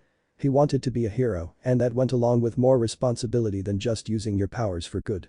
Then I better get started. Running through a series of hand seals, he grabbed his wrist in a vice grip before slamming his fingertips into his own chest. With a snapping sound, ripples of sealing script weaved their way across his body. At his new teacher's confused look, he explained, gravity seals, no point in doing this if I don't push myself.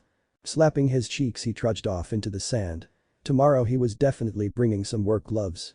It was strange watching that kid trudge off. His footsteps displaced sand like he weighed 5 times as much, not a word of compliant, just cool acceptance. For a teenager he was very odd indeed. Most other kids would have balked at the idea and perhaps thrown a fit. Izuku's casual display of making his own job 5 times as hard only served to compound it.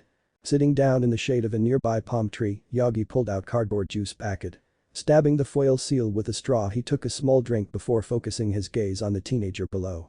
In many ways it was disturbing.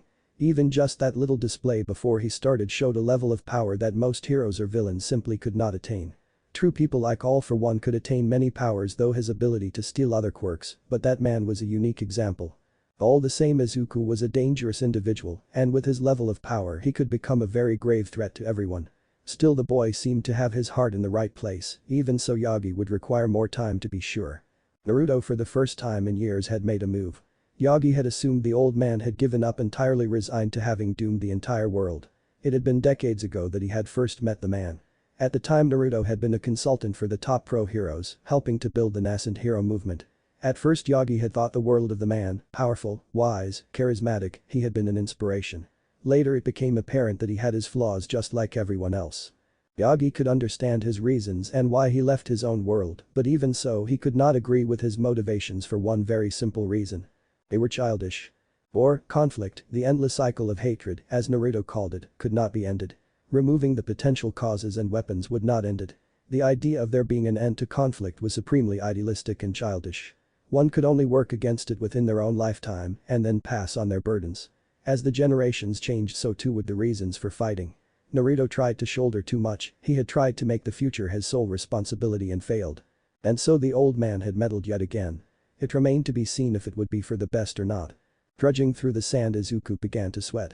It wasn't long before he was working with only some swimming trunks on with sweat glistening across his body. Now this was a workout.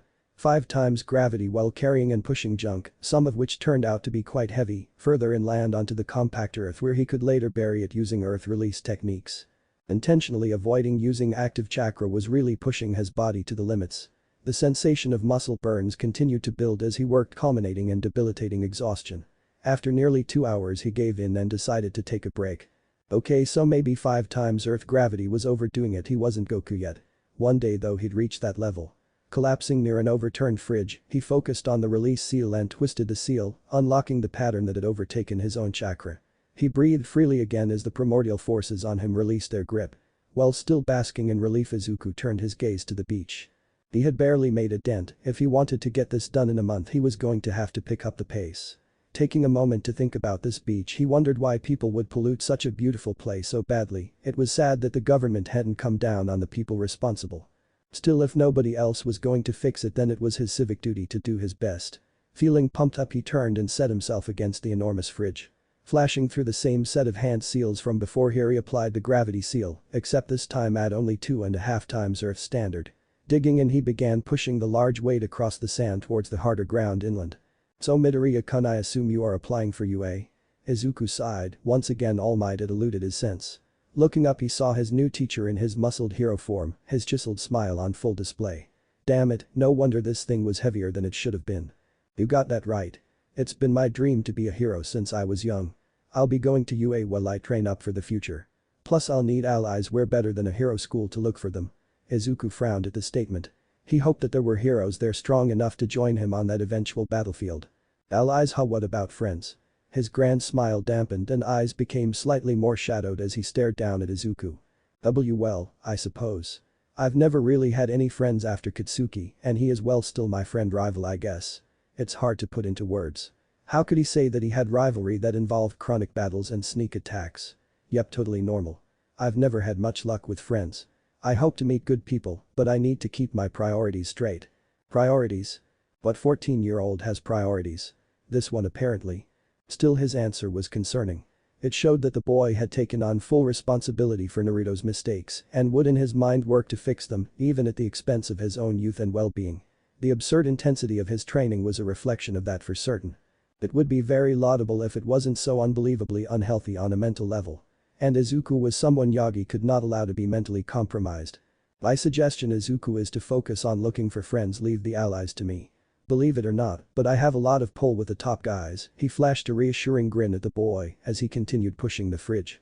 A moment passed as Izuku's green eyes widened before a radiant smile answered him. Hi. For the first time in nearly a year, Izuku felt like someone had his back other than his mother. Naruto-sensei of course had been there to support him, but they both knew that he wouldn't be around when the final battles began. For the first time in a while, he allowed himself to think that maybe he wasn't as alone as he first thought. All Might wasn't a weak hero and would surely be a great help in the future. If he could rally the other heroes through his reputation, so much the better. Even if the gathered strength was an illusion, it would be a fantasy that Izuku would gladly believe in. The sun was dipping below the horizon now, and it was time to finish the cleanup for today. Trudging up the beach embankment, he observed the pile of rubbish he had cleared away. It was definitely substantial. Fridges, washing machines, old molding furniture and bags of rotten material. The stench was awful as expected after a day of hot sunshine. Cringing, he moved his hands through 36 hand seals at a quick rate, being careful to avoid any mistakes. Finally, he slammed his palms together into the snake seal. Feeling his chakra resonate correctly, he called out the technique while placing both hands onto the toughened earth. Earth release. Mobile core. In a parody of a primordial elevator, the huge pile of rubbish slowly descended into the earth on a perfectly square piece of ground around 5 meters across. When it was nearly 35 feet down, Izuku ceased the technique. Running through another series of seals which again culminated in the snake seal, he called out the final technique. Earth release. Bedrock shunt. A vibration akin to an earthquake shuddered across the area as a small section of the beach directly opposite the square hole slid inland by around 15 feet, crushing the rubbish far below. On the surface little remained to show evidence of the powerful forces that had just been wielded. There, at least we can get rid of it easily and the sea will take care of the changes in the coastline. Izuku examined his handiwork with a happy grin. It had been the first time he had used his techniques for something so constructive. It gave him a good feeling of accomplishment. Good work. That's enough for now, though I imagine that you're feeling quite tired. Izuku frowned at All Might's statement. It was made with a questioning inflection. Strange. Still, he was right. Combined with his gravity training, rounding off the day with earth release techniques was definitely tiring. Earth release usually isn't the hardest technique I can use. You see, I generally only need to insert my chakra, not create the element itself. The same can be said for other kinds of elements, for example water. The mechanics of nature transformations were definitely varied. Some required direct creation, others manipulation. For example, you couldn't use those two techniques without having land to manipulate. Putting those thoughts to the side, he assessed his chakra reserves. It wasn't an easy thing to do. It wasn't like you had a pool of chakra inside you that you could judge with a measuring stick. Much of your energy was still bound up within the body in mental energy or physical energy. Trying to tell if your body or mind was weak was an art form in itself. Chakra seeped into the body's flesh and over time and creating passive effects, this formed another kind of reserve. In many ways there were several types of reserves. Pre-chakra circulating around your body, passively stored chakra within the cells of your body, and the chemical and mental energy waiting to be converted in times of need. Currently Izuku could certainly measure that he had used up around half of his active reserves, and his passive reserves were probably affected due to the physical labor he had done. Not exactly precise, but it wasn't really something you could truly be precise with.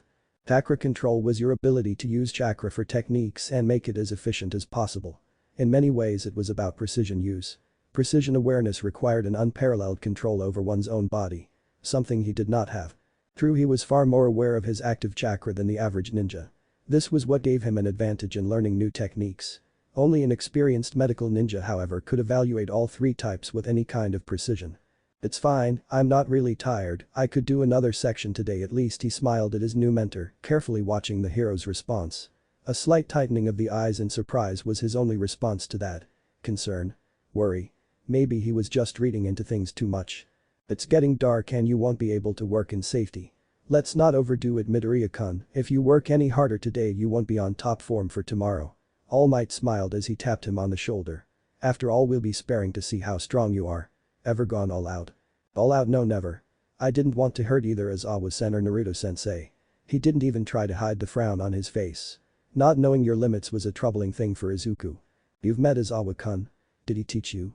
The surprise in All Might's voice was clear. Naruto-sensei called him in for a couple of training sessions to help with my hand-to-hand combat skills. It was interesting to fight him. He's extremely clever in his tactics, and his ability to feint and misdirect attention is really impressive, plus for someone without enhancement he is by far the fastest person I've ever seen. Izuku carried a great deal of respect for Aizawa-san. He showed what was possible with just the human body and intense hard work. I see. Aizawa-kun is a good man if a bit harsh. The beaming smile All Might gave made Izuku think that they were perhaps friends. Even so, Midoriya-kun, I believe it would be best for you to return home and prepare for tomorrow. I will not go easy on you. Hi, All Might sensei. As he backed away, Izuku could not help but feel he was walking into a situation more complicated than it seemed. All Might knew Aizawa, perhaps through rivalry or friendship. There had to be more going on. Still, a fight against All Might. He would need to pay a visit to the temple. Ninja supplies were definitely a must in that kind of fight. Watching Izuku leave, Yagi considered the new information he had learned. Aizawa-kun knew about this, yet he had neglected to tell anyone in the upper echelons of the pro heroes. Considering it again, the situation began to make more sense. If word got out that such a powerful prospect was around, Izuku would be in much greater danger from villains and even other heroes. This way he could quietly enter UA with no one wise to his presence. Still, Aizawa had some questions to answer.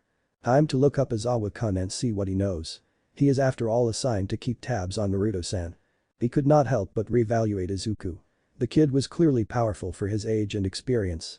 True, there were Earth-type quirks that could move around vast amounts of Earth, but not with this level of precision. Naruto had shown similar levels of power, but never so blatantly. His power, Yagi had assumed, seemed to have focused more on extreme speed, clones and energy-based techniques that usually resulted in some manner of explosion. What he has seen here was a facet of chakra Yagi had not encountered before. Elemental manipulation. If chakra was this flexible, then it was far more powerful than he had ever suspected. In truth, most kids Izuku's age would have gone wild with power by now if they had even a tenth of the power Izuku had just displayed. That he showed such restraint was commendable. Still, he could see the swelling self-confidence beneath his politeness. That was something he would have to try and curb tomorrow. The kid needed to know his limits. Yagi was beyond lucky to have found Izuku when he did. Leaving him for much longer could have potentially caused some very unpleasant problems in the future.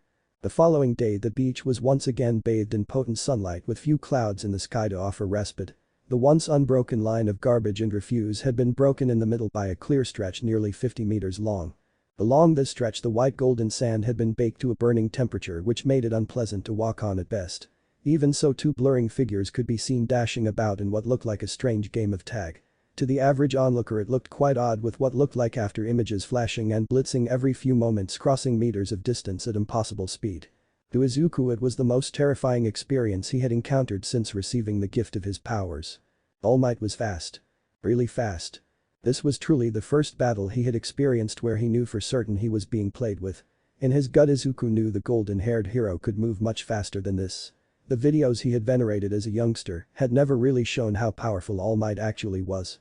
He was straining every ounce of active and passive chakra, and Izuku could still barely see the oncoming haymaker. Straining his muscles, he shifted his head sideways. The next moment, he felt the punishing air pressure streaming from the near miss. Out of the corner of his eye, Izuku watched as the hot sand exploded in a pressure wave. If he got hit by that, he would definitely be lights out for the week, if not for good. Even holding back, All Might was unbelievably strong.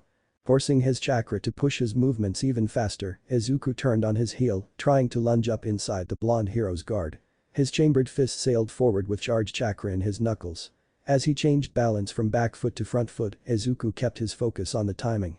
Milliseconds passed by, and he saw All Might's fierce grin widen. Damn it. The huge man shifted his weight just a fraction and turned his forward haymaker's momentum into a spinning backhand. Izuku gritted his teeth and backed off with a blitzing surge of chakra. Nothing in his taijutsu arsenal was capable of negating that kind of power in hand-to-hand combat. Both of them reappeared from high-speed movement 10 meters back from each other. It was quite clear from who was panting that it was the teenager that was losing stamina. Had enough, have you? That heroic grin was beginning to look a lot more annoying the longer this spar went on. Even if he had only had a year's training, Izuku had expected to be better. It was clear he was nowhere near the level necessary to challenge the kind of power All Might could throw around. If he couldn't match a hero, then how could he possibly match the tailed beasts? Anger blossomed as he gritted his teeth. I'm not done yet. Slamming his hands into the ram seal, he began molding chakra as fast as he could. He could feel his normally sedate chakra reserves begin to boil. Izuku knew he could go faster. It was just a matter of layering the reinforcement through his muscles. Yagi watched with concern as the teen began building power. The furious expression on his face was one he had expected.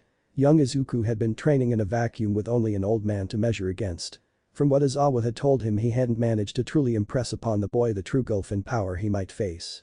Hence, it was only natural that the kid was frustrated and angry at his own perceived shortcomings. Truthfully, the level of speed the teen had was absurd for someone so young. There were of course exceptions to the rule that he had encountered, a quirk of a young girl that allowed her to move at near the speed of light, enabling her to run rings around even him.